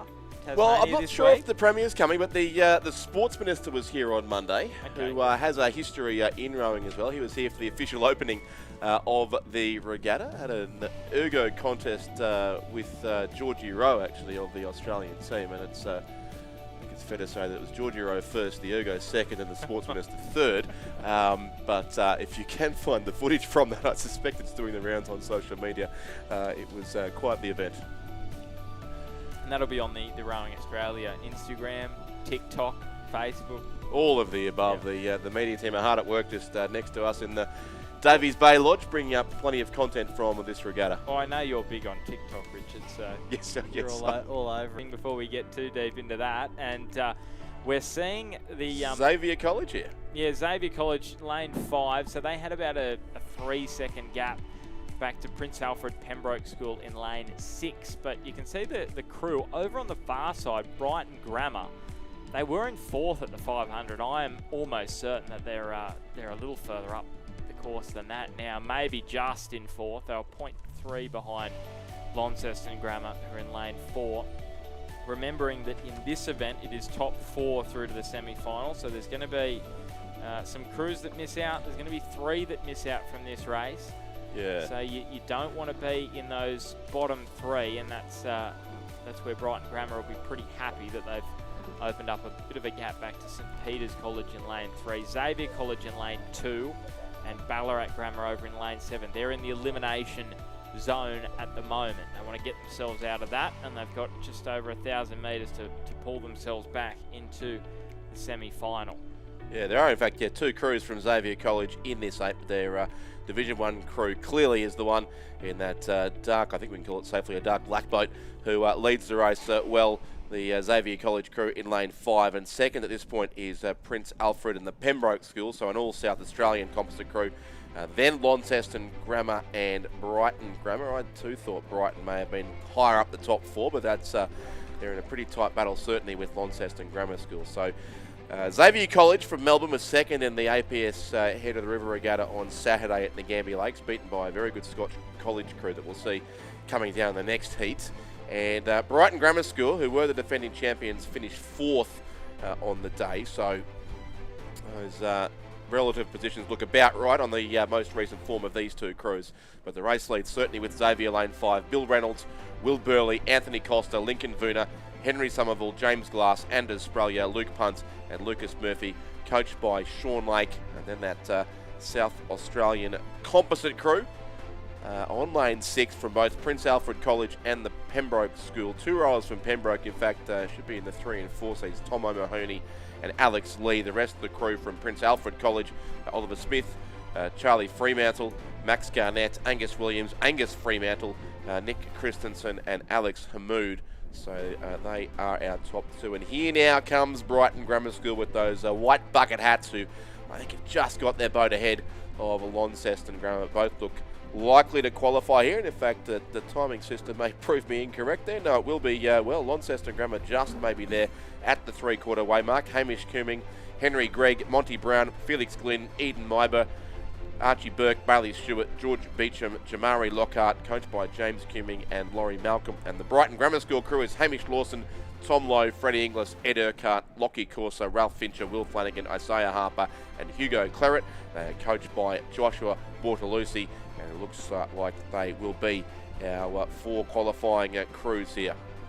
Yeah, well, that was the first time on that drone shot we just saw previously that you actually felt like Launceston Grammar was ahead of Brighton Grammar. And just hang on a second. Just hold the phone. You've seen what I've seen? Ballarat Yes. Grammar are absolutely gunning it over in lane 7. Well, this is going to get very interesting. It was 6 seconds, the gap. Are we going a bit early? Or No, this is a actually, huge is finish it from actually Ballarat on Grammar. here? 6 seconds they were behind Brighton Grammar at the 1,500 metre mark, and in an 8 to pull back 6 seconds. That would be quite incredible. So here we go. Strap yourselves in. This is one of the best finishes we have seen all week. They are currently sitting in 5th position at the moment. Don't worry about the top 3. They look safely through at the moment. Xavier, Prince Alfred, but it is a real battle here. Launceston Grammar, Brighton, can they hang on here? Because Ballarat Grammar over on the far side absolutely coming for this final qualification spot, but I think Brighton are just going to hold on. Well, that is a special finish. They'll be wondering what might have been Ballarat Grammar. They've pulled back about 4 seconds there over the last 500 metres, and you'd have to say they probably left that run a little too late. So St. Peter's College, they miss out in 6th. Xavier College in 7th. That turned into a race out of nothing. Yeah, Richard, it looked as though it was pretty clear cut. Yes, they within about 3 seconds there in the end, that Ballarat Grammar crew, but certainly gave a great fright to Brighton Grammar School. But Xavier won it in the end. A strong finish too from that South Australian composite crew. So Prince Alfred College, 3/4 of the 8 there, who won the South Australian Head of the River a couple of weekends ago for the first time in 10 years, making up the majority of that crew who finished second. But Xavier College, who are the second Victorian crew at the Head of the River, are through in top spot from the first heat of the under-19 men's Cox State. So one heat concluded, some great racing there, 2 more still to come down the course here. So you said this Scotch College crew in lane 3, victorious on the weekend. So they're going to be moving, you would sense, when we head all the way down there. So they're in lane 3, so you can see top of screen, 3rd boat in. They're not leading at the moment, and they're not in the top 4, you could even say, maybe. So that would be a little bit of a turn up. You would expect, though, they'll turn things around.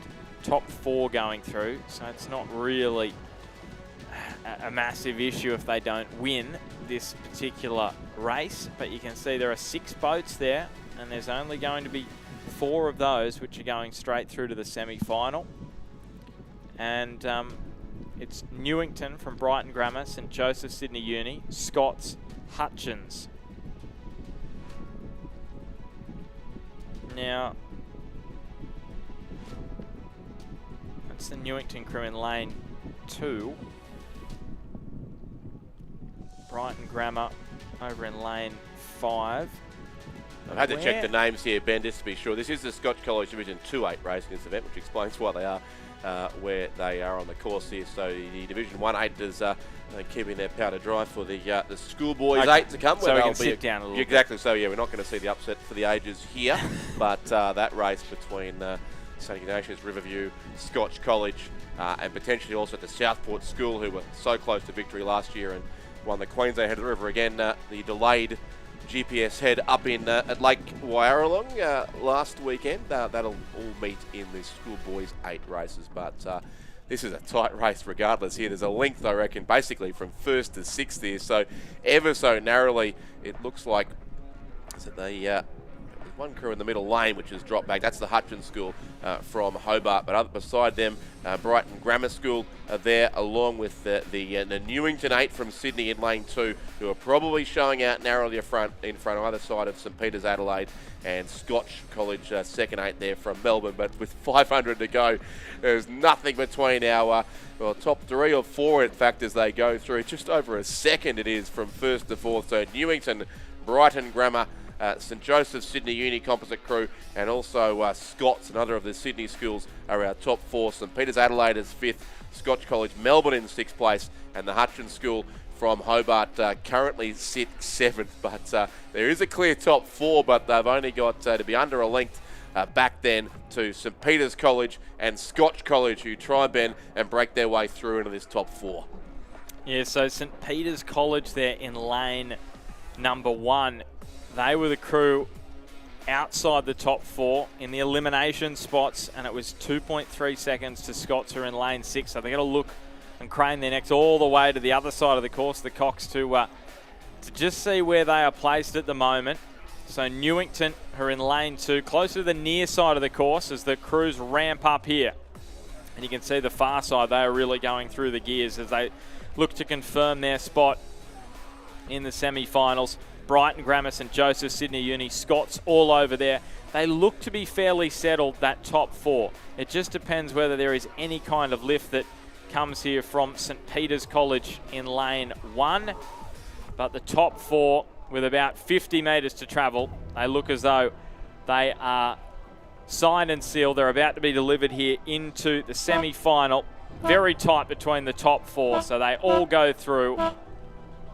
And it may look close, St Peter's College. At the moment, they're only saying half a second, but it was fairly clear for those top 4 crews going through. Newington, Brighton Grammar, Scots, St Joseph Sydney Uni, St Peter's College will have to go through the repechage with Scotch College and Hutchins from Tassie. And that Brighton Grammar School crew there in second place was in fact their Division 1 8-2. So the crew in the previous heat that finished fourth was the Division 2 crew from Brighton Grammar School. So a couple of the Melbourne schools here with multiple entries in this event as well.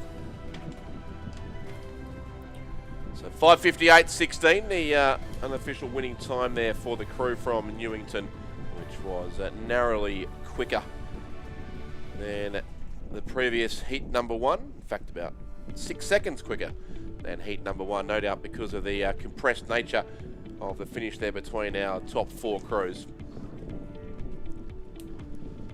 So it was Newington from Brighton Grammar, Scots and St Joseph's Sydney Uni, the top 4. As we have heat number 3, the last race on the course here for a little while until 4 o'clock this afternoon at least. Hutchins in lane 1, Scotch Adelaide in lane 2, Geelong Grammar School in 3, Shaw in 4, Kings in 5, Shaw again in lane 6, and Prince Alfred and the Pembroke School racing in lane 7. They're all South Australian composite crew. And it is again fairly tight at the head of the field here with King's School in 5, Shaw School lane 4, certainly 2 of the Sydney crews going out to take the lead in this race here, and that composite South Australian crew on the far side of the course, on the right hand of screen there for those watching on the live stream, and also Scotch College Adelaide, 2 crews from Shaw in this race. So again, it looks like Division 1 crew there in lane number 4, and then a Schumer Division 2 crew racing down lane 6, who probably sit in 6th spot for now in this field of 7, but great view from above as our crews make their way down the course here. Now, just a reminder too about training arrangements for this afternoon, as has been the case right through this regatta. The course will open for training about 5 minutes after the last race of the day. That last race time for 4:15, so around about 4:20 the course will open for training, and you'll get a bit more time this afternoon than has been the case the last 2 days. We've finished racing much later than we do today, but you are reminded that the outgoing pontoons will close at 20 minutes past 6, and you must be off the water by 7 o'clock so that the venue can be closed by 7:30. So training available for all crews, not after this race, although there is a break in racing coming up, but after our last race of the day at about 20 minutes past 4. So top 4 looking fairly safe at the moment in this one. Final race before the break. You can see Hutchins, Scotch College Adelaide there first to the left of screen, Geelong Grammar further back, and then you've got Shaw and Kings. So some big schools there, big name schools in this under 19 men's Cox State heat number 3. So Geelong Grammar, we're just actually getting this, that's the heat 1 results. Haven't got heat 3 splits coming through just yet, as they are about to hit the halfway point, but it is clear that it is Shaw in front, and then second, third and fourth, well that's anyone's guess, you'd probably say at the moment. There's the 1500 metre, so Shaw 4:24.58, Kings 2.5 further back, Hutchins in third. So the Tassie boys moving nicely in this one. Scotch College from Adelaide, they are sitting there in 4th place currently. And that 5th position is on the far side of the course, and that is Prince Alfred Pembroke School composite crew. It looks like it would be too much of a task at this point with 500 metres to travel. As much as we like to keep it interesting, we've also got to be realistic. We don't want to give false hope, and yeah, these top 4 crews, barring any kind of issues with the boat, they should sail on through with 250 metres to travel into the semi-finals, joining Newington, Brighton Grammar, Scots, St Joseph's, and Xavier College, Prince Alfred, Pembroke Composite, Launceston Grammar and Brighton Grammar in the semi-finals at this point. The rest of the crews going through to the repechage. So here they come into the last 100 metres, and they are looking very strong at the head of the field. Shaw, nice finish as well from Hutchins on this near side of the course. The Tasmanians, are they going to snatch second place here? They will. So Hutchins going through in second place. No worries for Kings or for Scotch College Adelaide. So they're all through to the semi-finals. Prince Alfred Pembroke are going via the repechage if they want to get through to the semi-finals. And crossing the line there is Geelong Grammar. And then the other crew from Shaw crossing in 7th place. So that wraps up racing for this little period. We are going to be back at 4 p.m. for the under-17 women's single semi-finals. We've got 2 semi-finals there, much to Richard's pleasure. We don't have 3. Haven't had all week, luckily, yet. Have we got any? I don't think so, no.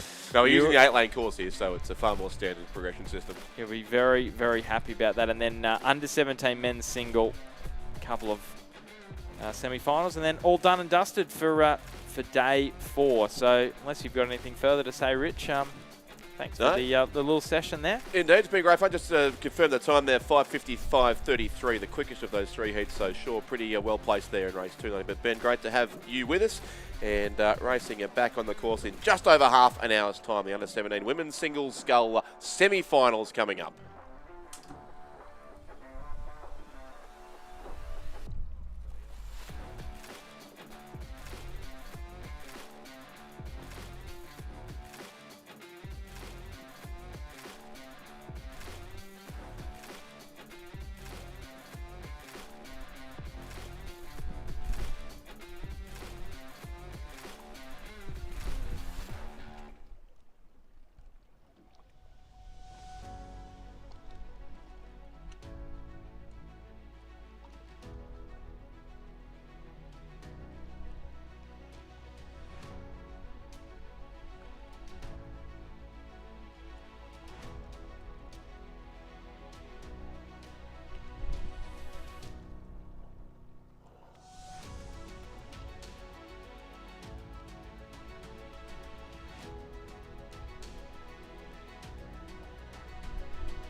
So welcome back onto the live stream, and welcome back everyone. We've got racing continuing again in just a moment with the under-17 women's single scull. Just a reminder that you can watch everything live for free via the Rowing Australia YouTube channel. It's on all week right up until the final race on Sunday. If you're not sure where to find it, go to the Rowing Australia website and there'll be a link there, or the social media channels. And obviously, if you've got friends who are not here, who are interstate or overseas, and they want to know what's going on, please let them know about our broadcast on YouTube, because we would love them to come and join us. Great to go back and watch the racing afterwards too, Lizzie. I know a number of the athletes like to go back and check on how they performed courtesy of the live stream, so a great resource there too with all the races from this regatta. Sure is. Well, we're off and running in our next race, which is the first semi-final in the under-17 women's single scull. Massive event, the under-17s single sculls. And so a really appropriate way to wrap up the day. In lane 1, we've got Lily Nolan. She's from Commercial Rowing Club, coached by Ross Batho and Nicholas Langford. In lane 2, we've got Izzy Bugg from Glebe Rowing Club, coached by Ollie Klotz and Milan Parker. In lane 3, we have Heidi Heap from Mossman Rowing Club, coached by Rowena Meredith and Tom Schramko. In lane 4, Ailish Barron from Scotch Oakburn here in Tasmania, coached by Robert McDonald and Abby Butcher. In lane 5, Zara Hilton from Commercial Rowing Club. In lane 6, Stephanie Pettigrew of the University of Queensland Boat Club. In lane 7, Sophie Fitzgerald from the University of WA. And in lane 8, Holly Wilkie from St Patrick's College here in Townsville, Queensland. So yes, a short, sharp session of racing here to conclude the day. Just the 4 semi-finals, although the path has been nothing like short and sharp for these athletes so far through into the semis of the under-17 women's single and the under-17 men's single too, which will follow 2 semi-finals of that event coming up as well to conclude the day. But yeah, great field here in heat number 1 as Lizzie just went through. They've all rode at least the heats back on Monday morning, and the quarterfinals early this morning, and some indeed also through a repechage on Tuesday morning to make their way into the final 16. We had a field of 48 when this event began, and now 16 rowers remain in the under-17 women's single scull, and shortly there will be just 8, and they'll race for the gold medals tomorrow morning. In fact, as the opening race of tomorrow morning's regatta will be the BNA finals of the under-17 women's single scull as they come through the 500 metre mark now, and it is Heidi Heap of the Mossman Rowing Club of Sydney who is the narrow race leader, and we do expect, Lizzie, having gone through the times of the rowers from their quarterfinals today, that there should be chances all over the course here in this semi. Yes, indeed. It was very interesting watching those quarterfinals because the times were just so different. And so if you were to do your normal thing and expect there to be an arrow shape in the middle of the course, it wouldn't necessarily be the case, as we are seeing. We had a winning time from Ailish Barron of 8:59 in the first quarterfinal, and in the third one 9:19. So what's that, 20 seconds slower? Yeah, which is not just wind conditions. We did note how the times changed over the morning as the wind did come and go, but a 20-second difference does suggest some slightly different race strategies and paces, and obviously some closer races too in some. But it's Heidi Heap there, who was certainly one of the quicker qualifiers, sitting in lane 3, who continues to lead here. Yeah, she does. So Heidi, a medalist in the under-17 event at the New South Wales State Championships. They're competing at the under the Mossman Rowing Club colours, the prawn suit, the red and white stripes, and coached by Rowena Meredith, under the watchful eye of Tom Schramko. Both of those so well credentialed themselves as scullers, and Heidi really loving rowing at Mossman Rowing Club, in a great squad there. Is that the official name, is it? The prawn suit? The prawn suit, yes. It's been called that for years. Great. There you go. Things you'll learn at this regatta. I think moving up in the second place now looks to be the sculler over in lane 6 from the University of Queensland. Stephanie Pettigrew is narrowly ahead of Zara Hilton from Commercial, who was second after 500 metres. And then Ailish Barron from Scotch Oakburn, who, as we noted, was the quickest qualifier across the 4 heats, and they will be our top 4 coming through the 1,000-metre mark of this race. In fact, no, Isabel Bugg, to Lizzie's relief, the sculler from Gleber's just moved up into the top 4 by 900ths of a second. Interesting, isn't it? Stephanie Pettigrew, though, what an amazing competitor. Her father, John, a junior international for Australia and coaching that young junior squad there at the University of Queensland Boat Club. Stephanie, I know, or I think she's giving everybody a good run for their money, isn't she? But tough individual. Lots of racing at this regatta. She's later going to be doing sweep in the under-19 8, so quite talented. Yeah, it's been a strong row through here also from those scullers towards what is the close side of the course for us, but the top of screen for those watching on the drone footage. That was Izzy Bugg of Glebe there in lane 2, also Lily Nolan of Commercial in lane 1. The angle's a little bit deceptive there, but I think they are now in the top 4 as we come through the 1,500, or we head up at least towards the 1,500 metre mark. That's the 1250 they've gone through now, but Heidi Heap for Mossman stretching out in front. Izzy Bugg of Glebe up into 2nd place, along with Stephanie Pettigrew of University of Queensland and Lily Nolan from Commercial. There were 3 Lilies in the same quarterfinal earlier on today. Only one in this race, one in the next as well in Lily Lucas from Fremantle. But Lily Nolan from Commercial is very close to the top 4 now as well.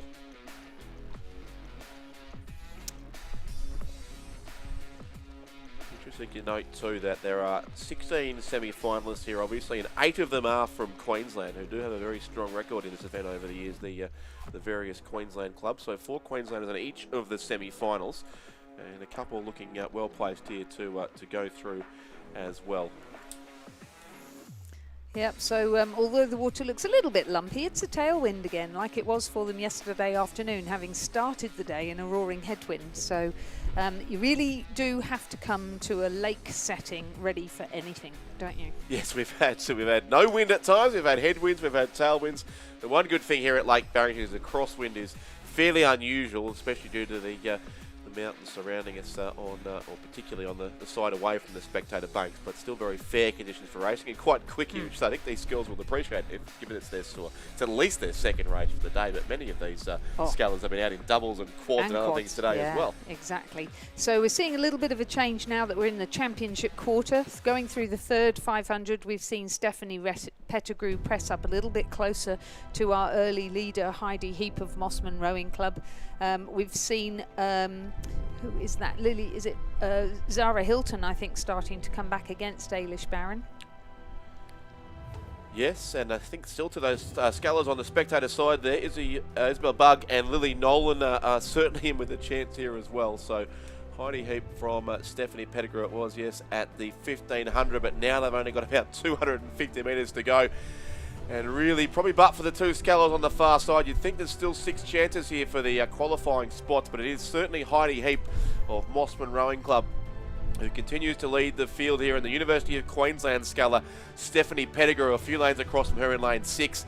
And in the centre of the lane, centre lanes, Ailish Barron, Zara Hilton probably just ahead of Izzy Bugg and Lily Nolan. So it may well be the 4 scullers on the inside lanes of the course, the middle lanes of the course, will get the 4 qualifying spots, but still some distance here as they close in on the finish of this race. It is Heidi Heap from the Mossman Rowing Club of Sydney ahead of Stephanie Pettigrew from the University of Queensland. In between those two, still very tight, Ailish Barron, Zara Hilton, Izzy Bugg not too far away, and Lily Nolan as well. So 6 chances here as they surge towards the line, and Stephanie Pettigrew has just about got her boat in front here in the closing strokes. So the race will be tight for 1st and 2nd and for 3rd and 4th as well. Heidi Heap, I think, will just hold on and get the win. Heidi Heap 1st, Stephanie Pettigrew 2nd. Oh, 4 across the course for 3rd, 4th, 5th and 6th. Zara Hilton's got through, I'm certain about that, and maybe just Ailish Barron, but Izzy Bugg certainly surged late, along with Lily Nolan. I'd hold all tickets there for a second on semi-final 1 of the under-17 women's single scull. That was incredibly close as the top 6 crossed the line. Coming home now, we have Sophie Fitzgerald in 7th place through there from that first semi. Certainly Heidi Heap and Stephanie Pettigrew will fill the top 2 spots, although the timing system has it the other way around. Ailish Barron, Zara Hilton, Lily Nolan, Izzy Bugg, all a chance. We'll confirm the placings shortly. Lizzie, what a finish there. Yeah, just incredible, really. Whew, what a race. And 8:09, so we were around 9.5 minutes this morning, and here we are. A minute faster in the tailwind. Yeah, but Stephanie Pettigrew coming, by the looks of things, just overtaking Heidi Heap just at the end there. So an amazing race from her to come back so strongly at the end. Good old Heidi leading out bravely from the start. We will bring you the official, but the change that we've seen is Stephanie Pettigrew. They're from third to fourth, so Okay, I think they will need some revising those placings. We'll bring those shortly, but semi-final 2's underway. It'll be hard to top what we've just seen, however. Yeah, but if anybody's going to do it, these girls will. We've got Violet Whithouse in lane 1, representing Corowa Anglican girls. Isabel Patterson from the University of Queensland in lane 2. Pia Muller-Croft from Genesis Christian College in lane 3. Lily Lucas from Fremantle Rowing Club in lane 4. Chelsea Skipper from Centenary Rowing Club in lane 5. Hannah Kosh from Radford College in lane 6. Rio Smith from Corio Bay Rowing Club in lane 7. And Ayla Drury from Surfers Paradise Rowing Club in lane 8.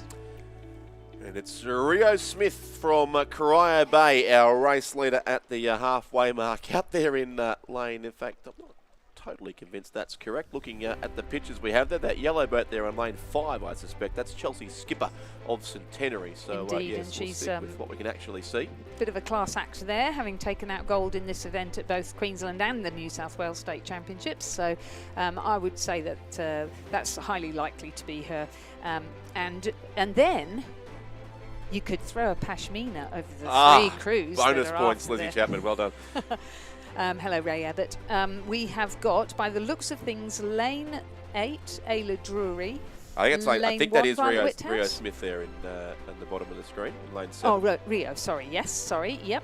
Violet Whithouse on the other side. And would it be Lily Lucas in the middle? Pia Muller-Croft. Oh, Pia Muller-Croft. I know you're right, it is Lily Lucas. Yep, no, exactly right. Pia Muller-Croft back in the yellow boat at the rear of the field. So there's probably, well, there is a clear top 4 at this stage, led comfortably by Chelsea Skipper of the Centenary Rowing Club of Brisbane, and then at this stage 3 across the course for third, including the 2 place getters from the Victorian head of the schoolgirls regatta, Rio Smith, who won that race for the Sacred Heart School she rose for in Geelong, and then Violet Whithouse, who was second in that regatta for the Corowa Anglican Girls School, Corowa with a K, not to be confused with Corowa with a C, from who often turn up in the same races as well to make my life very confusing. And evidently it's not Pia Muller-Croft, it's Lily Lucas from Fremantle. Yes, it is. Right. And Lizzie, I'll put you out of your misery. I think that Isabel Bugg has got into 4th place in that previous semi-final as well. So we'll confirm those official results shortly. It is still provisional, but we'll wait on confirmation to come through. I think we're getting close to a final result in the previous semi, and we're getting very close to a final result here, and I think it's going to be pretty conclusive in favour of Chelsea Skipper of Centenary, who's coached by Kerry Tickle and Peter Wadsworth, and she has a good look back on the rest of the field. Violet Whithouse, Lily Lucas and Rio Smith all in the chasing pack there.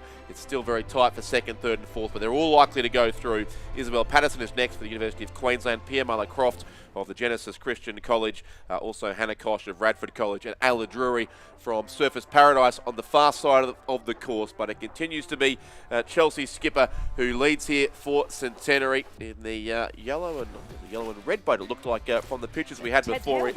It is indeed, yes, the Ted Hale Scull, of course, that you picked up earlier today as well. And it's Chelsea Skipper in the yellow and red Ted Hale who's going to take out the win here in the 2nd semi of the under-17 women's singles scull. It'll be very tight behind her for 2nd, 3rd and 4th, but all 4 will go through. So Skipper wins it. Maybe Rio Smith on the far side for Corio Bay, or maybe not. In fact, I think in the middle it might have been Lily Lucas. Just Violet Whithouse was there for Corowa as well, but as I said, they're all going to go through. It looks like Lily Lucas of Fremantle, Violet Whithouse in 3rd, and Rio Smith for Corio Bay in 4th as they come across now a few lengths further back. Isabel Patterson, University of Queensland, finishes 5th. Ayla Drury, 6th for Surfers Paradise.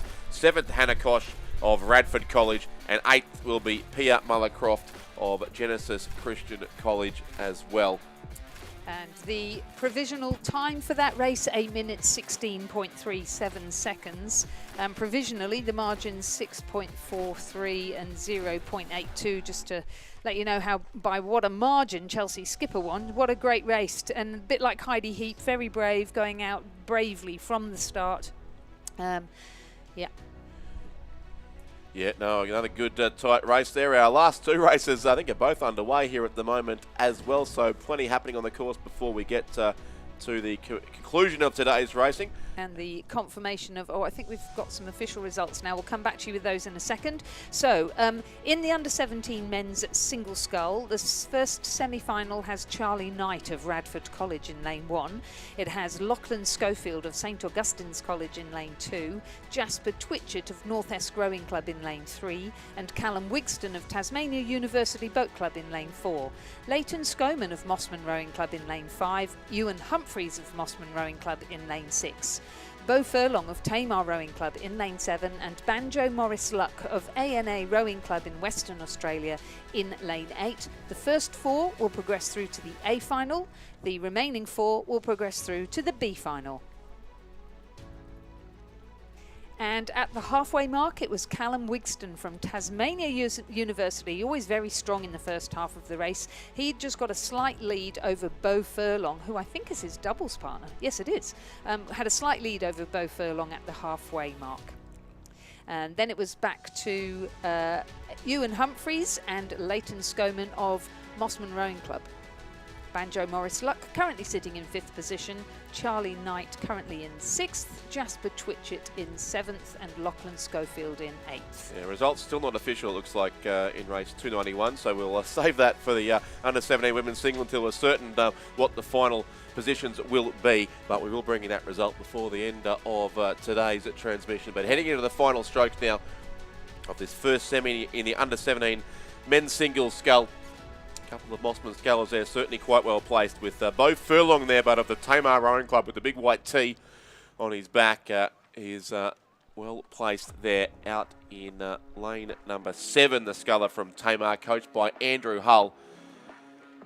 And he does look to be our narrow race leader here as they come through with 250 metres to row ahead of the lane 4 sculler. So 2 Tasmanians here. Callum Wigston of Tasmania University Boat Club in the red colours there in lane 5, and either side of those 2 local leaders. It'd be 2 Mossman scullers, Beau Furlong and Ewan Humphreys. So they look to be our qualifiers here for now. The only one I think who can upset that party would be Banjo Morris Luck of the ANA Rowing Club, right over on the far side of the course, but he looks from that vision especially to be a bit too far back to trouble our top 4. So heading into the closing strokes of the race now, and it is the red colours there of the Tasmania University Boat Club, and further across the dark blue of Tamar, our leading 2 scullers closing in on the finish of this race, and it's going to be a win across on lane 7 to Beau Furlong of the Tamar Rowing Club, who takes it out ahead of Callum Wigston from Tasmania University. So the locals first and second here, and then the 2 scullers from Mossman. Ewan Humphreys 3rd, Leighton Sherman 4th. They will be our 4 qualifiers here to the final of the under-17 men's single scull. 5th place to Banjo Morris Luck of the ANA Club in Western Australia. In very quick succession, it was Charlie Knight just edging out Jasper Twitchett, another sculler who's had a very busy day. I must have said his name at least 4 or 5 times already over the course of today. And St Augustine's Lachlan Schofield will finish in 8th place. The winning time for Beau Furlong of Tamar Rowing Club in the first semi-final of the under-17 men's single scull was 7 minutes 23.34 seconds. Second place Callum Wigston, 0.32 of a second the gap. In third, Ewan Humphreys of Mossman, that was a 3.98 gap, and then another 1.45 seconds back to Leighton Showman. Congratulations to those 4s making the A final, and for the rest of the 4 athletes who will now go into the B final, some exciting racing that you're going to provide for us too. So just amazing the depth of this under-17 event, don't you think? They're all so close. The sheer number of entries, but the close racing they're providing in the semi-finals. So our second semi-final in the under-17 men's single scull is now in progress, with Jeremy Flavelle of Swan River Rowing Club in lane 1, Mitchell Wadey of Marist College, Canberra in lane 2, Hugh Hall Craggs of St Peter's College, South Australia in lane 3, Hamish Searle of Kinross Walleroy School, New South Wales in lane 4, Xander Bailey of Corio Bay Rowing Club Victoria in lane 5, and Taj Bailey, his brother, also of Corio Bay in lane 6. In lane 7, Sebastian Willis Hell of Pembroke School, South Australia, and in lane 8, Lars Brown of Mersey Rowing Club, Tasmania.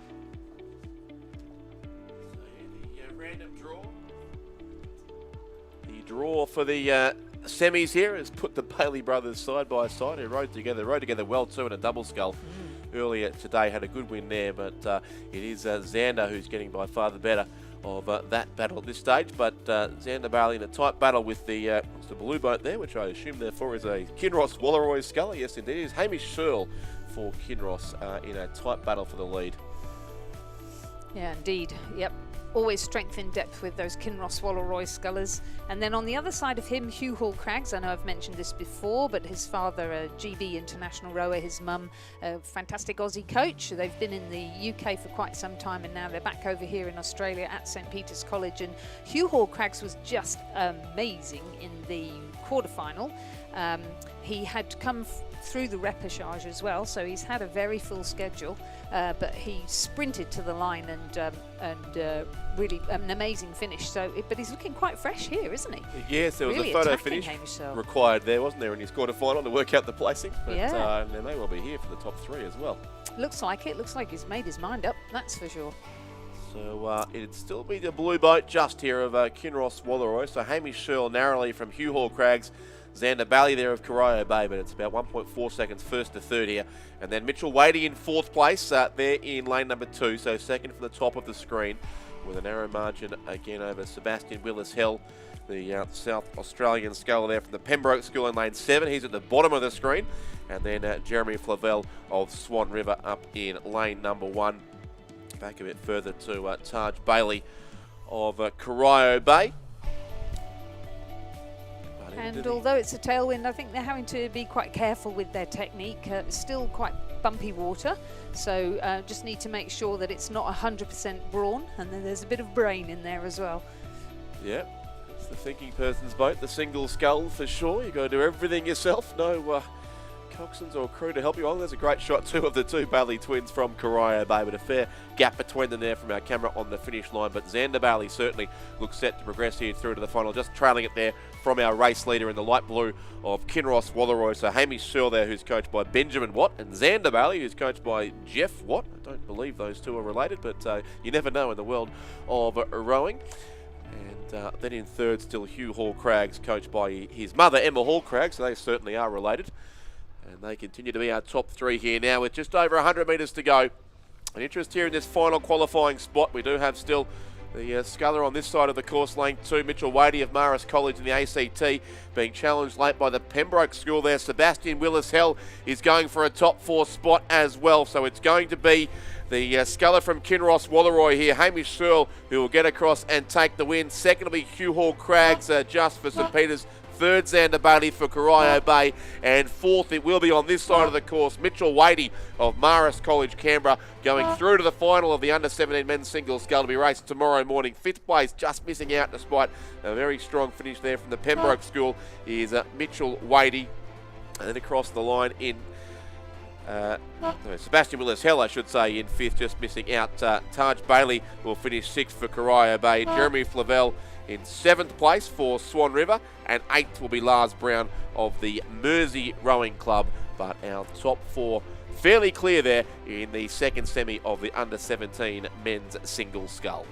So just confirming then that Hamish Searle of Kinross Walleroy took out the second semi-final of the under-17 men's single scull. Second, Hugh Hall Craggs of St Peter's College. Third, Xander Bailey of Corio Bay. And fourth, Mitchell Wadey of Marist College, Canberra. Those 4 scullers will progress through to the A final tomorrow, and the remainder will progress to the B final. The winning time, almost exactly the same time as the previous semi-final, 7 minutes 23.89.